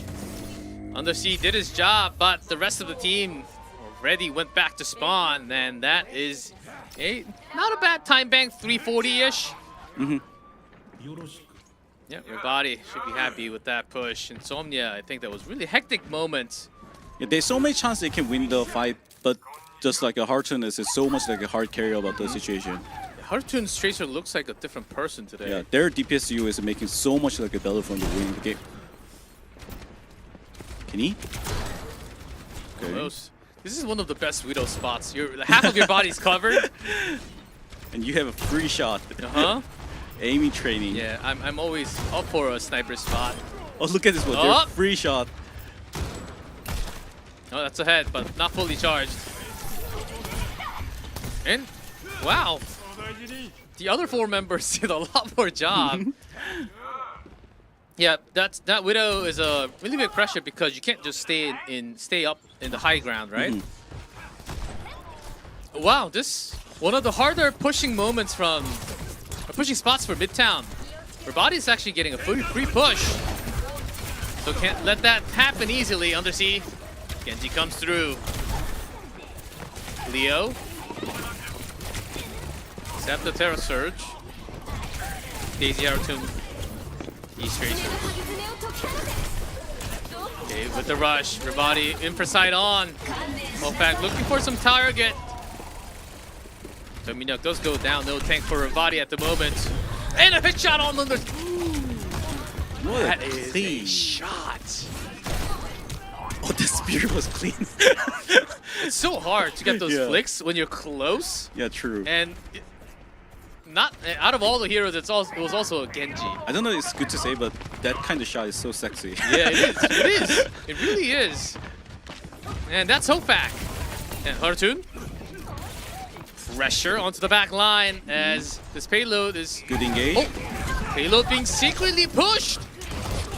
Okay, no one's on the payload. Oh, someone eventually touched, but... Yeah, 2 people touching. Let's see, 1v1 to get up. Not this time. As Undersea, you can't be sexy maximum. So when the Revati swaps to like a Lucio comp, they're now have a disadvantage by comp because first point they can play like a really long range by like a poking comp, and right now it's the same situation as like a different like a first map at the Midtown, but this is now they have now it's a brick and this one. I think it makes sense because they have a Genji, but ultimate condition you have only 1 minute. Can you make it from this 1 minute? And the opponent has the Dragon Blade coming soon. Of course, the Pulse Pump and the Kiriko Rush. Can Jung Min-hyuk save the team, or Harutun can save the team again? Needs a real good flux. Starting with the rush. Karu will give no time. Here's a blade. Where are the targets? Epic. Oh, he won. Dash. That was close. He could have also fallen right at... Oh, Harutun, okay. Trying to change. But I think that is... Hofak was traded though. Yes. It's traded kills, so they can't really push more. But each other has a not really advantage right now, but Orisa still have an ultimate and pulse. That is one of a good combo. Hofak back into Cassidy. Yep. That's like a 4th hero from Hofak now. Can they take the space? Okay, they need one good push. 10 seconds. Payload actually quite far away. They need to get high ground control now. Shout out to Genji. Leo with the pressure. The ulti is coming. Overtime, there's Sarah Surge. Norman. Oh, more than enough for Insomnia. And that's overtime with Daisy trying to do, Hopek trying to do what he can, but Cassidy can touch the point. And not a bad push, I would say, but will that be enough? Yeah, if you're thinking about the by first map and how the DPS player play, then it's not a happy sign for the Revati. And because they're pushing at tier, they're very clean, and like after that, like they have so much struggle time, and also like this kind of like a defense for the Insomnia is making them have a confidence back for the winning. So it's not good signal for the Revati, but it's also a good signal for the Insomnia.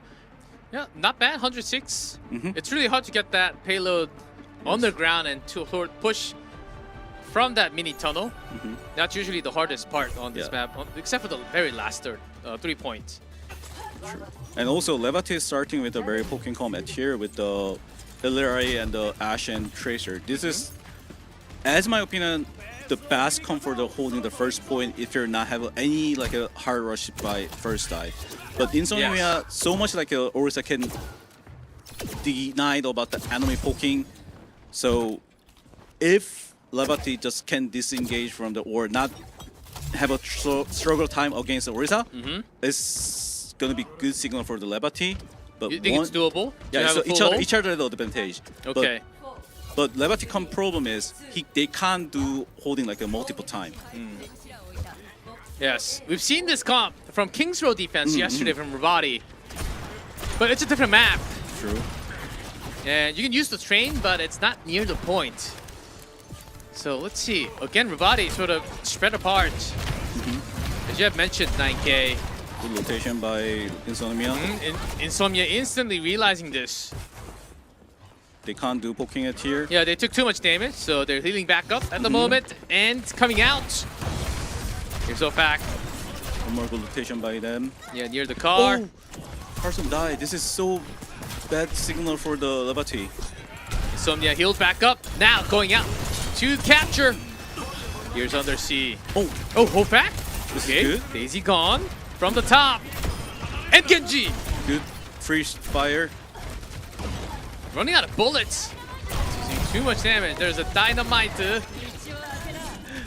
He even not watching any other thing. He only watching Genji. If I kill the Genji, we win. No one did any damage to Hofak. Just True. Free damage, practice range. That was pretty fast push, and Genji should go to the Hofak at that time. But yeah, Ashe is good counter for the Genji. So yeah, someone should contest. oh, this now Ashe. they have Winston. This Winston pick is good for with the okay. Now Hofak's in danger, but that pylon is healing. Healing. So and they have a Bob at here. It's okay. Bob ready to go. Insomnia, if they're using Kirkoti at here, it's gonna be trouble. Oh, Winston. Ooh, almost. Yeah, it's went gonna down be trouble. immediately. Had about 40 HP left. Give it a rush early on, and Bob just outside chilling, having a drink. No more pylon, but Hofak responds. And Insomnia with the rotation again. Okay, now saying, okay, Hofak's the one. And we need to bring him down first. This next fight is almost last fight for this map. Because there's Genji Blade and Lucio Sound Barrier. If it's not working, they don't have any option. Oh, they press the button? Captive? Did it do anything? Not good signaler. The sun's power, the solar power doing nothing, okay? Blade with the beach. Oh, nice blade. And that is it. That is already a fight over. It is. The Undersea was just waiting for that moment. Jaminyak does some offense on his own.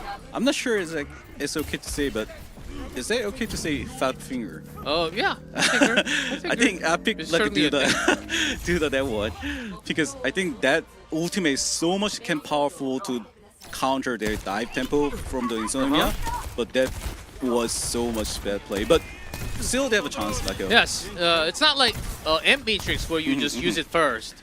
Yeah. you can also use it in the middle to bring more damage, you know. But that's the reason why we'll have a switch from Epic to Brig.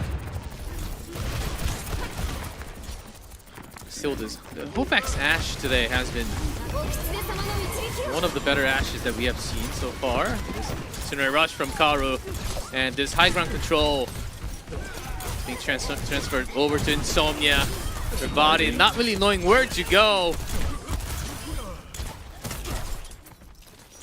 And this card is steamrolling. It doesn't have, it technically doesn't have steam, but you know what I mean. And it's just 10 meters away now from 106. You're looking for the chance for the. There's final. Rage, there's Pulse. You're going in. Out of tune. Recalls back. Epic down. The back line isolated. And with those 3 kills, Bob is out from Hopak. But Bob can't really touch.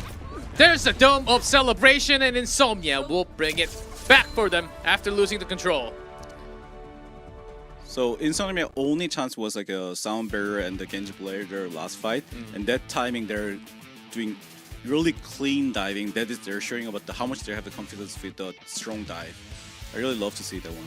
Hey, eventually after a couple of the first push, we thought, okay, Insomnia might not be able to do it. This is really close. But after that, okay, they had the revision. Okay, we need to get Hope back. Ashe is doing way too much, and no one is attacking.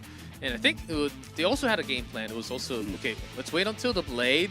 We have the Sound Barrier. Okay, they just used the Captive Sun, so a lot less damage potential. So just press the button and go, and after a split second, it was just over. Hopak dead, and I believe Harutun was also the second to fall. So Insomnia now striking back. Now we're tied 1-1. Certainly a longer of a series. I told you 3-0, 3-1. It's 3-2. Maybe. We'll take a short break, and when we come back, we'll have that map number 3 between the two teams. Can Revati deliver this, or is it going to be Insomnia? We'll have that answer soon.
And welcome back, everyone. We are in the middle of our final match. We do have a series 1-1 once again, and we are going into soon push map. I can't remember exactly. I believe it was called CO. And maybe this is certainly a map for Jeonminyeok, as the last one we did have Kotaro, Jeonminyeok coming in. Oh, never mind. We have Kotaro back in, which means we will see a lot more ball. But this was the thing. The ball didn't really do too well on previous night's push. Yeah, I think push map ball is not really good pick because in general, when the payload's moving, your his can need to kill when the ball get the aggro. But push map so much a multiple angle the fight is going on, so it's not going to be easy for the. Yes, what you mean is the fighting ground is constantly changing through the map, so you can't unless your ball's actually being like a semi DPS getting the kills. It's really hard to get the peels off of your DPS for your support. So making a lot tough for the other 4 members of Revati. Maybe you might not have ball from Kotaro. You never know what Revati can do, which makes it a lot easier for Insomnia in this case. And we'll see what they can do because it is a map of Insomnia.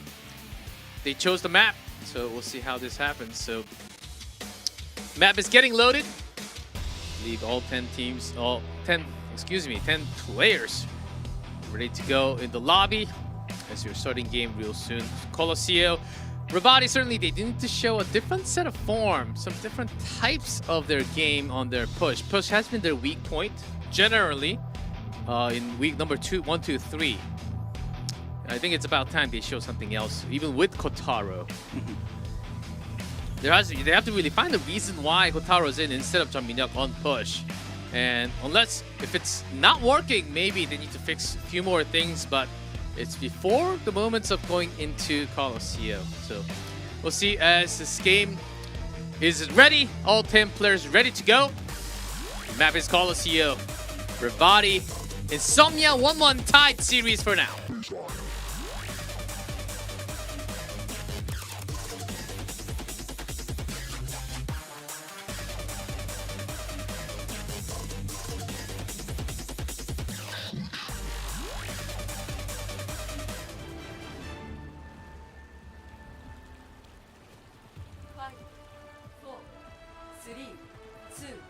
H2O is very important, guys. Stay hydrated.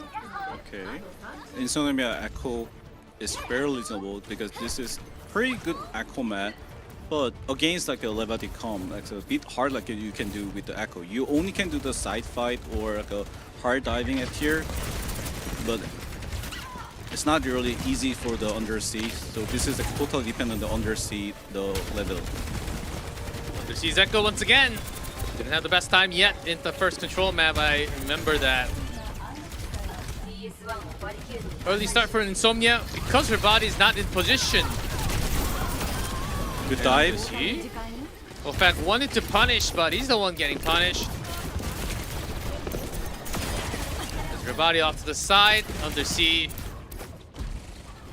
Have some good moments as this push can certainly provide lots of airtime.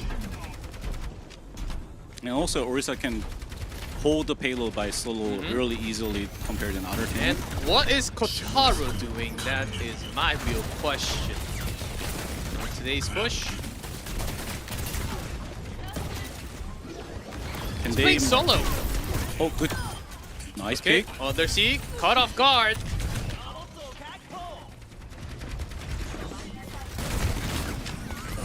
One more pick. And OWCS continues. One more is coming. And the rest of the team falling behind. So Revati will begin their first push from the center point. But Insomnia not too bad. They have a lot of ultimates coming soon, right? True, but this is a problem is Insomnia when the Echo is down, they don't have any damage power compared to the Revati. So I mean it's same as a Revati if the OWCS is not if the die they don't have any option for the waiting condition. So it's literally needs depend on Echo by Soul. OWCS needs to pop off for Revati.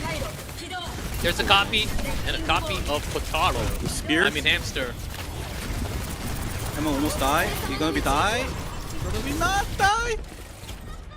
Kotaro is somehow, oh, she's alive, but Haruto and Epic gone from the duplicate. That was basically maximum time of what you can get from that copy. And Insomnia cleaning up the rest of the members of Revati. And when the Ursacom have a low ground, like under the bridge, it's not anymore like a hard time against like Hammond, because Hammond is a bit hard like making the space for the diving area here, and Hofag is a bit hard like get the good angle for the dive. So it's not good signal for the breaking ball doing some work, and the chase not bad. And Insomnia immediately backing off as they know the fighting ground over there right below the bridge is the perfect place for Kotaro. And the minefield. Ready with 4 ultimates. Everybody, they want to fight at center. Counter dive. Sound barrier is going to be blow up. Early barrier. That's why Hofak. Oh, overclock already gone. False. Must have went wide. Look it down. So it's good for the Under the Sea can making the value for this fight. Undersea won that battle. So no snipes can happen.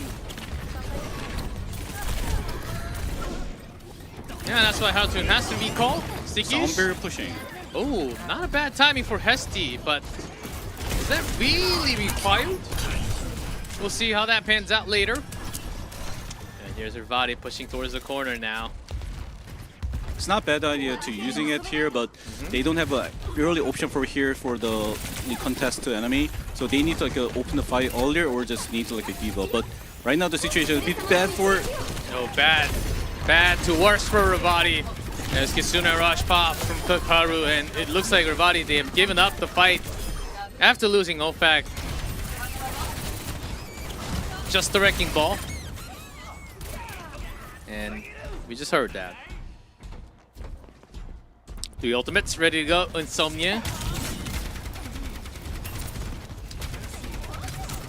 Barrier about 40% difference between Hetzi and Blink. And you're right, it has been a lot of Hofak versus Undersea. Can you really control the airtime? I think... Oh, that's why Insomnia is going for Hofak immediately. That's a dive, I would say. And no one stops him. There's a surge out from Leo. And Undersea copy. I'm on the game.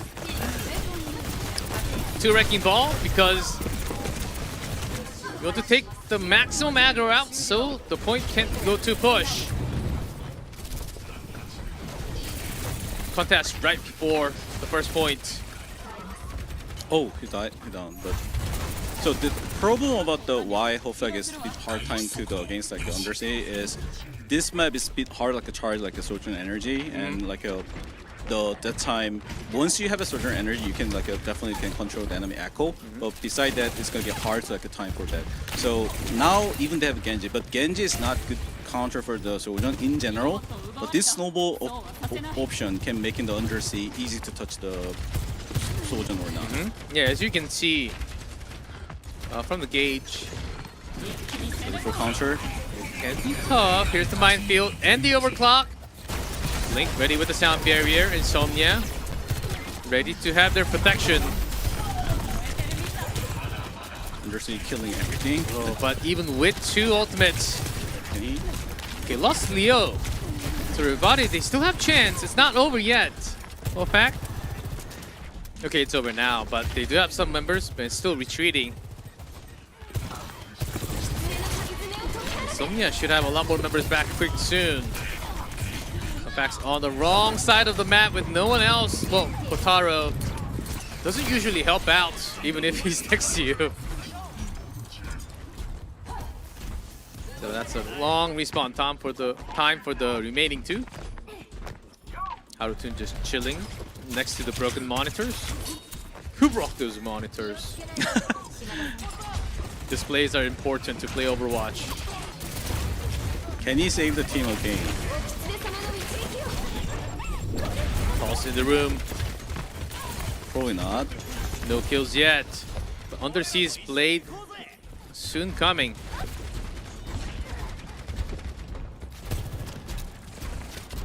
And back and forth between this and Robot dead center.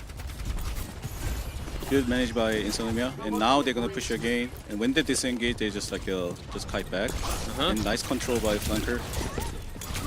220 on timer. Insomnia also didn't get the point, so they actually need to go all the way. Okay, here's Leo. Again, the dive, but this time with the sound barrier ready to go. Even the blade and the Terra Surge finds how to hold back both TPS gone from Revati. Insomnia, this will be their opportunity to finally to get that buff scratch on the robot. Yeah, Kotaro delays a little bit more, but this robot's on the run. A lot of tools used from Insomnia, but I think that's what they needed. Yeah, and also this is gonna be really hard time for the Revati do something special. Easy. Oh, Good juke away. And quick rush from Insomnia.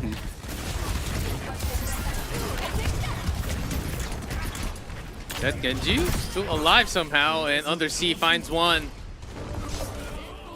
But in the meantime, Revati has been stealing away the robots.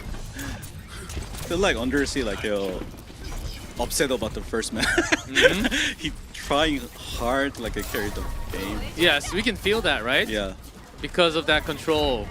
Because Undersea never looked that weak. Here comes the minefield from Kotaro. Oh, Hopak finds that Lucio. No barrier, so Insomnia might just give this one up. Less than a minute that we're talking now. Oh, they're not overextended. This is good signal for the... Okay, Leo. Somewhat isolated on his own. That will further delay the regroup. Yeah, no switch track available from Undersea either. If the Lucio dies... Here comes the chase. If the Lucio dies, it's not really good. Okay. No, Lucio's way too fast. Oh. And Tracer can also be very fast.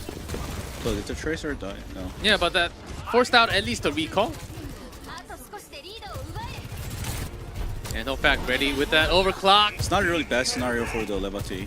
Oh, but goes all the way down. So as you mentioned, not many angles for this Sojourn. But that was at least a sound barrier from Blink. So good trade. Oh, Lucio should not die. Good kill ulti. They can force out the Orisa. Here's Leo in the middle. One kill needed. Oh, Two kills. Archon's pulse bomb! He saved the team. A Okay. double! The percentage is not really far. This is not really good signal for the overtime. Yeah, it is overtime. Yeah, after getting this point, they would literally just win the map right after this. Oh. Yes, a meter off, meter 5. This is moving. Just Can anyone come and touch? Okay, 2 more seconds. Oh, Tracer gonna touch? Oh, Okay, Tracer there's the touch it. contest. Oh, good But the mine. minefield on top, Oh. and that is it, Revati! My God!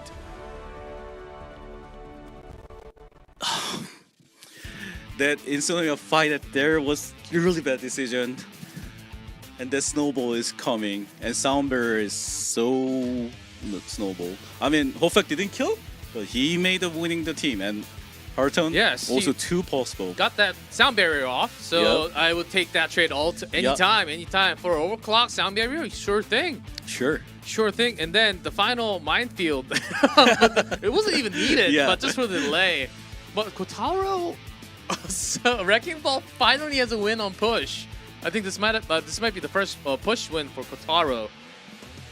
And man, oh man, Insomnia losing push. Not mean, something they're- that I imagined that coming into today. I think their management about the fight was pretty clean, but I think they was kind of try to be too much like a high level management because that is like a Colosseum is why it's hard man. So because after you push the bridge side, it's go more further, it's fine, but that kind of point once you die at the near to enemy's point side, you always can be making snowball to like just go at dark to there. Yes, and Hofax, Sojourn really. There was some couple of picks, but that was because the entire team of Insomnia just went for him. True. But only twice, I believe. Only twice or 3 times maximum. Other than that, really good power slides away. Kept it okay. Versus Undersea. not a bad game actually. Not a bad game. So that will be a win for Revati. And look what we have now. 2-1. A Revati lead. In first to 3. And I'm sure a lot of the fans watching now will be very happy to see this. And what was the percentage again? Was it like 30 to 70?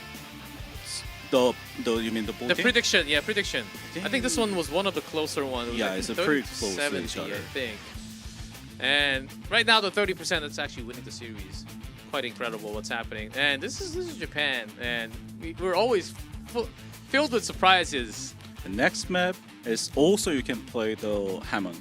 All can possible play, and it's not really easy map, but I think they probably have a high confidence. They have a struggle time, and Undersea have like a Genji Echo, 2 best hero for them, but that 2 best hero always can kind of struggle against like a Hammond Tom. And are they gonna be play again? The Wrecking Ball, certainly in Flashpoint, it depends, but we're going to Surabasa. But we're not just talking about a regular Wrecking Ball here, we're talking about Kotaro. So we have Nozzle's Roadhog, we have Kotaro's Wrecking Ball, and lots of signature picks coming out from Japan, and we've been loving it so far, as Revati might be able to do it if they deliver Surabasa. They can take down Insomnia from 3rd place spot.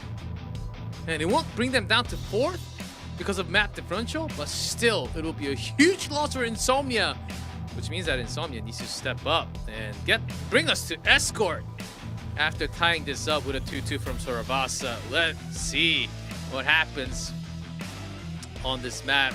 I would say another very tough challenge for Kotaro, and I haven't seen a substitution, so I'm assuming it's going to be Kotaro. And one of the best call I can hear from the production is called Game Ready. And with that dubstep, here comes Insomnia versus Revati. Revati with that 2-1. They're about to finish the map, or Insomnia. Can they bring us to Escort? We'll see. Flashpoint. I really want to see the Insomnia buy right now, because after this kind of losing, it's not going to be a happy story for them. And Undersea bring the Kesadi with the Orisa. This is classically good. Oh no, never mind. He's gonna be play his iconic hero. The first fight advantage is by Insomnia, because still the same issue. Hammond is not easy to make the space, and Sojourn is hard to like do the damage they can here, and so much like a damage condition is by Insomnia side. And Under the Sea and Hofag is the key player for this map also. Been loving that duel. Harutun, Daisy, of course they do a lot of work, but the distance battle, the long range, we'll see Kotaro. Okay, this is not good signal for the Insomnia. Oh, instantly picked. After losing control went into the air, and Kotaro, extra pressure. Ooh, overstepped a little bit too much. And now that's a Wrecking Ball play. Harutun, close one. Oh, Hofag almost going down. Oh, what a shot! Hofag's a monster tonight. He's sharpshooter. He's one of the best sharpshooter in Japan. And Orisa retaking is kind of nightmare, because if the Orisa once they never can make the space, it's gonna be a hard time for the Echo can do something special. And it is meaning the full time for the Hofag can be the shooting time and energy time. You can build the energy so much clean. As you can see, full gauge, maximum 100. Undersea has to be careful. After shoot, he already have a 60%. Now it's Flashpoint, so you can have, but you can also get punished easily. Undersea. Oh my God, Daisy! We were too focused on that duplicate. A triple pulse. How? I don't know. I don't know. I think they gather around this stairs that you see on the screen right now. Okay. This swap by Insomnia is very, very good because Kirker King is way better picked up against like a Hammond, and also you can definitely help your DPS player can do so much like a duel by enemy DPS, and you know also easy to like focusing about the enemy tracer. So this is way better. Okay, early sound barrier. Insomnia, they want to keep this point. It is 99 for Revati. Hope back here with the overclock. Has to power slide away to safety, but you can't stay alive for such a long time. And you got Undersea. Point. Okay, there's a touch. Haru-tun. Oh my god. But Insomnia, they do have enough tools. Revati, I thought they were going to come for more challenge, but they do back off after losing Lucio. Now sound barrier is an important ulti, so can they save the game by team? Yeah, Lucio went down very late, so this will be one last fight for the first point. And I think basically, he has to use that sound barrier. There's nothing else coming soon enough. Kotaro distracting. For the tempo. I think looking for maybe a headshot. Shot from Leo. Sound barrier early from Hesty. They need to get back into point. Overtime 99-99. Only burst by Haru-tun. That's a Jungle Queen dead. With Kotaro on point. And that's Revati. Insomnia is breaking apart. Undersea was really close, 99% on that duplicate. But is it really worth keeping Echo? Yeah, I think. Oh, Lucio jumped. God. Is 5 pooping? No, now at the end of this match, I am not voting for Lucio. Okay. I know it's a given rule that you vote for the support, but not with that. Good control. Oh, very nice highlight. Thank you, production, for catching that moment. But Haru-tun.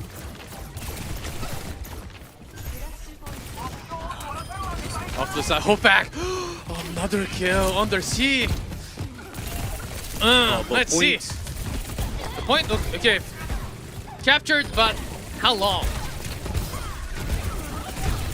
Okay, at least stalling a good amount of time. 21%. Yeah. And also Insomnia has sound barrier and a lot of ulti for the winning condition. And here, only the weakness is the Hofek ulti and the Hammond. So much like a critical, like a minefield. So how the Insomnia gonna manage about this one? Management will be tough. Revati, 4 ults. Are he gonna be press button again? Insomnia with 5 though. Oh, good. Not really good mine. Just to force out the rotation. And here comes everything. Insomnia with only the supports. It's not good sign for Still has Revati. Rampage. It's not really good. Okay, point flipped. Forces out. Hofek still on top, but kind of trapped on his own. Will eventually be picked by Undersea, and the flip has been made some time ago. Now, everything spent from Revati is still not enough to draw out all the ultimates from Insomnia. That was a really clean fight from Insomnia's side. And also, this point is not really can do a good sound barrier. That meaning Insomnia can still making huge play. Oh, they're pushing their hard. Yeah, sound barrier is almost wasted. Yeah, way too early. The point is they have a point. No Rampage on Kotaro and Hofek. Yeah, if Hofek's caught in that Rampage, you're just dead. Oh, so and if Undersea done. Okay, losing Undersea is huge. Insomnia was okay. Karo Daisy on top. This Tracer again. Kotaro's delaying this, but after the flip, Insomnia is going to get the point. Yeah, 20% on Flashpoint doesn't really take long. Are they gonna be possible to touch it? No. No, they're not even going to contest. Yeah, their sound barrier judgment is kind of bad because it's hard like taking the space with this one. A little too early, right? Yeah, but I think it's about Insomnia good engage for them, good diving. So now this is really important. The map, each other had the advantage, and this is a bit more advantage for the Insomnia. If the Insomnia can get this point, they have so much possibility to win this map. Alright, that's exactly what Revati has to stop from. Kotaro dive. Harass a little bit. We'll build. We'll be building on that minefield. Undersea looking for the dive. And Hopak looking for that rail. Doesn't hit this time. Undersea very low. That pulse bomb. Not enough to kill anyone. There in the middle. Around the fountain. Nice time. Oh, Undersea wins this time. Oh, but Junkerkin down. And you don't have a point control power by Insomnia. No, but lots of mines around this fountain. And Revati, but only on the side of the fountain. So Insomnia is actually okay. Yeah, you don't really have to. Okay. Yeah, the mine zone. Very cool tip for you. Epic? Oh, because they can contest the whole time? They don't want any percentage on.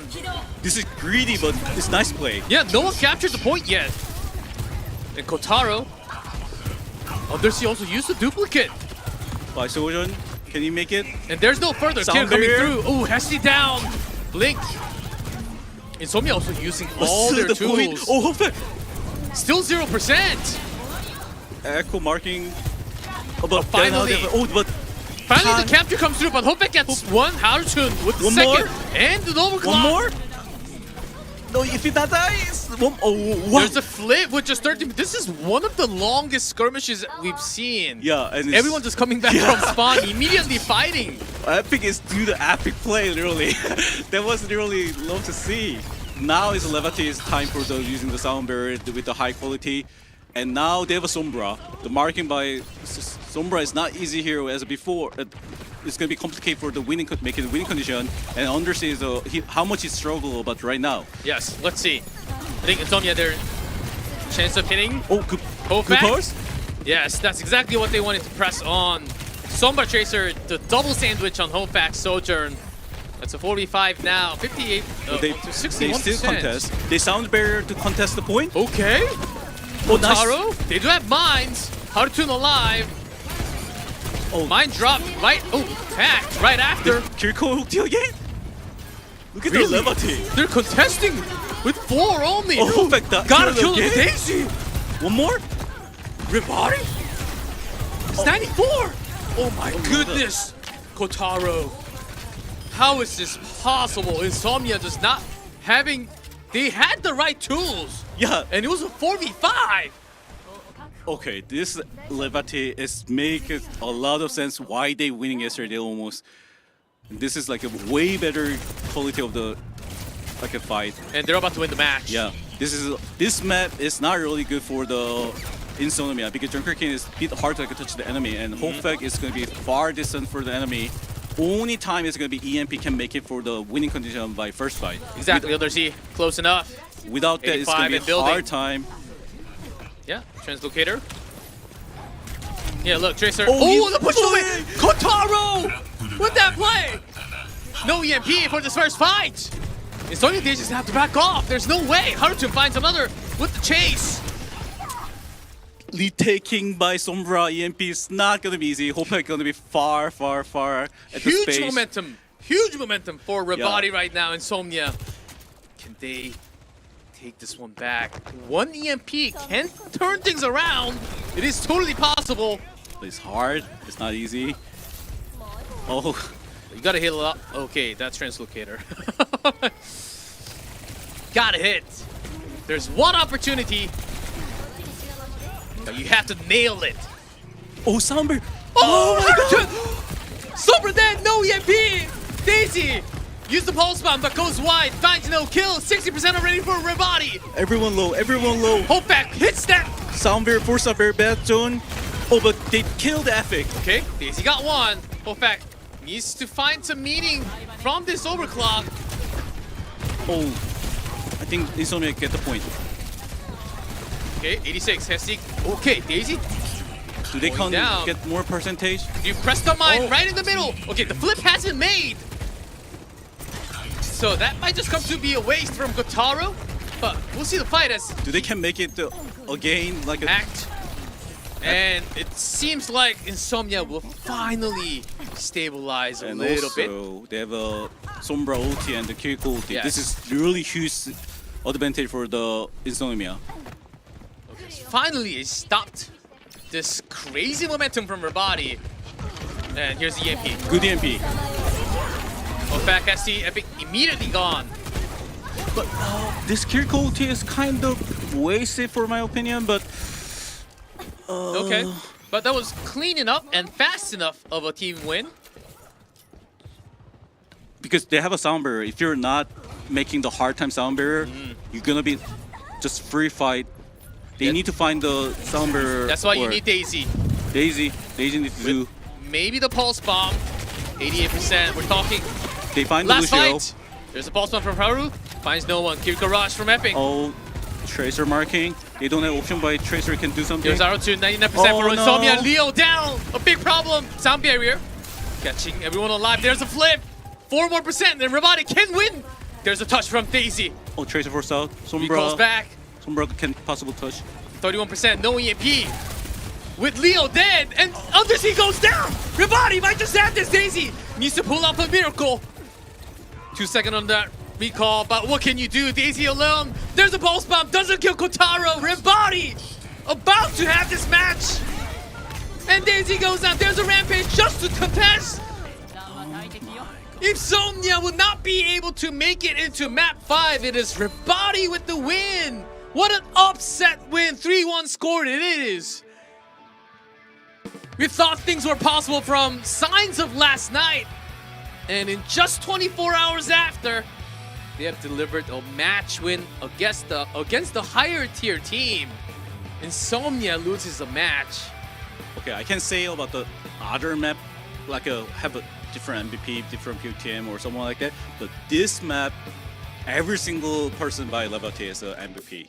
They hard carry the epic Kiriko ulti was like a perfect timing, and they 35 were making the fight for the longer, and they clutch it in the point fight, and the whole fact he's showing the proof about they believe the making for the team for the fight, and it's a very fun game for me. This is the best game for me watching, and Sixplo also doing like a pretty fun game today, but this is like the game what we wanted. Yeah, this is an upset match. Yeah. It almost felt like one of about a level of a playoff match and an upset.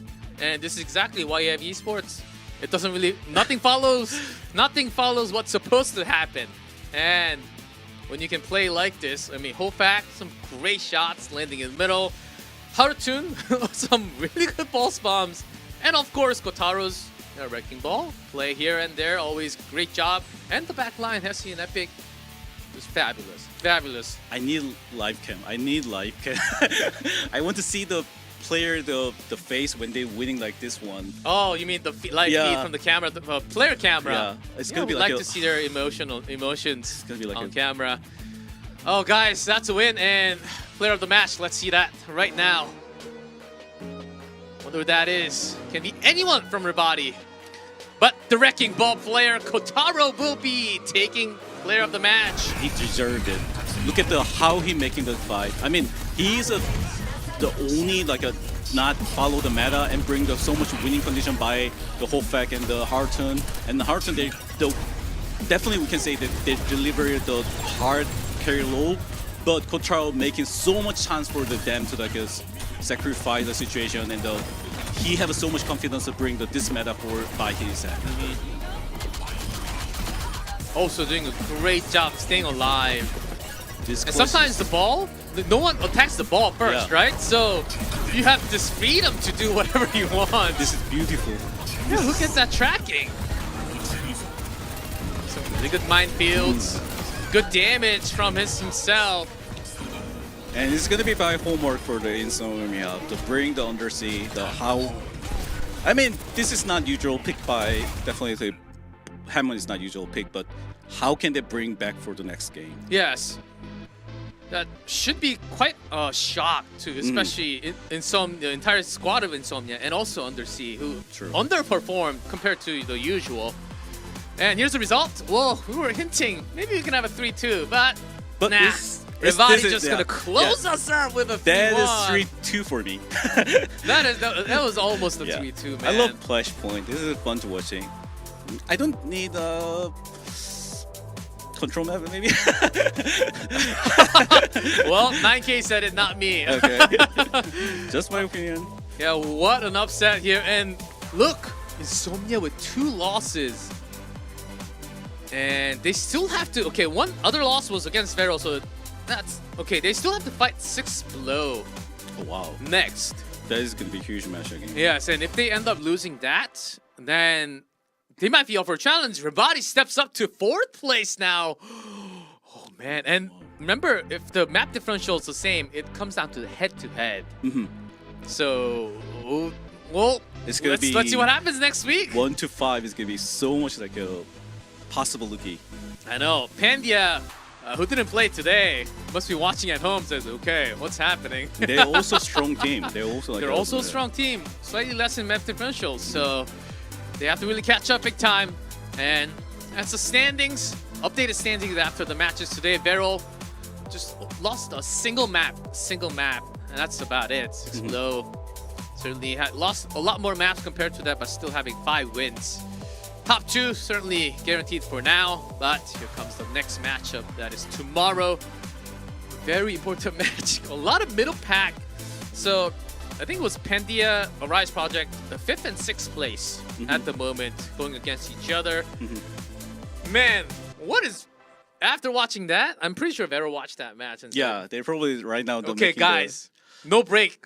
We have to practice. Are we gonna play Sombra or are we gonna So, play? do we have an answer against this Kotaro?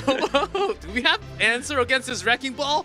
What do we do, guys? If we probably Revati tomorrow though against the Varrel, it's gonna be Kotaro is gonna be Okay, Varrel is certainly the strongest. yeah.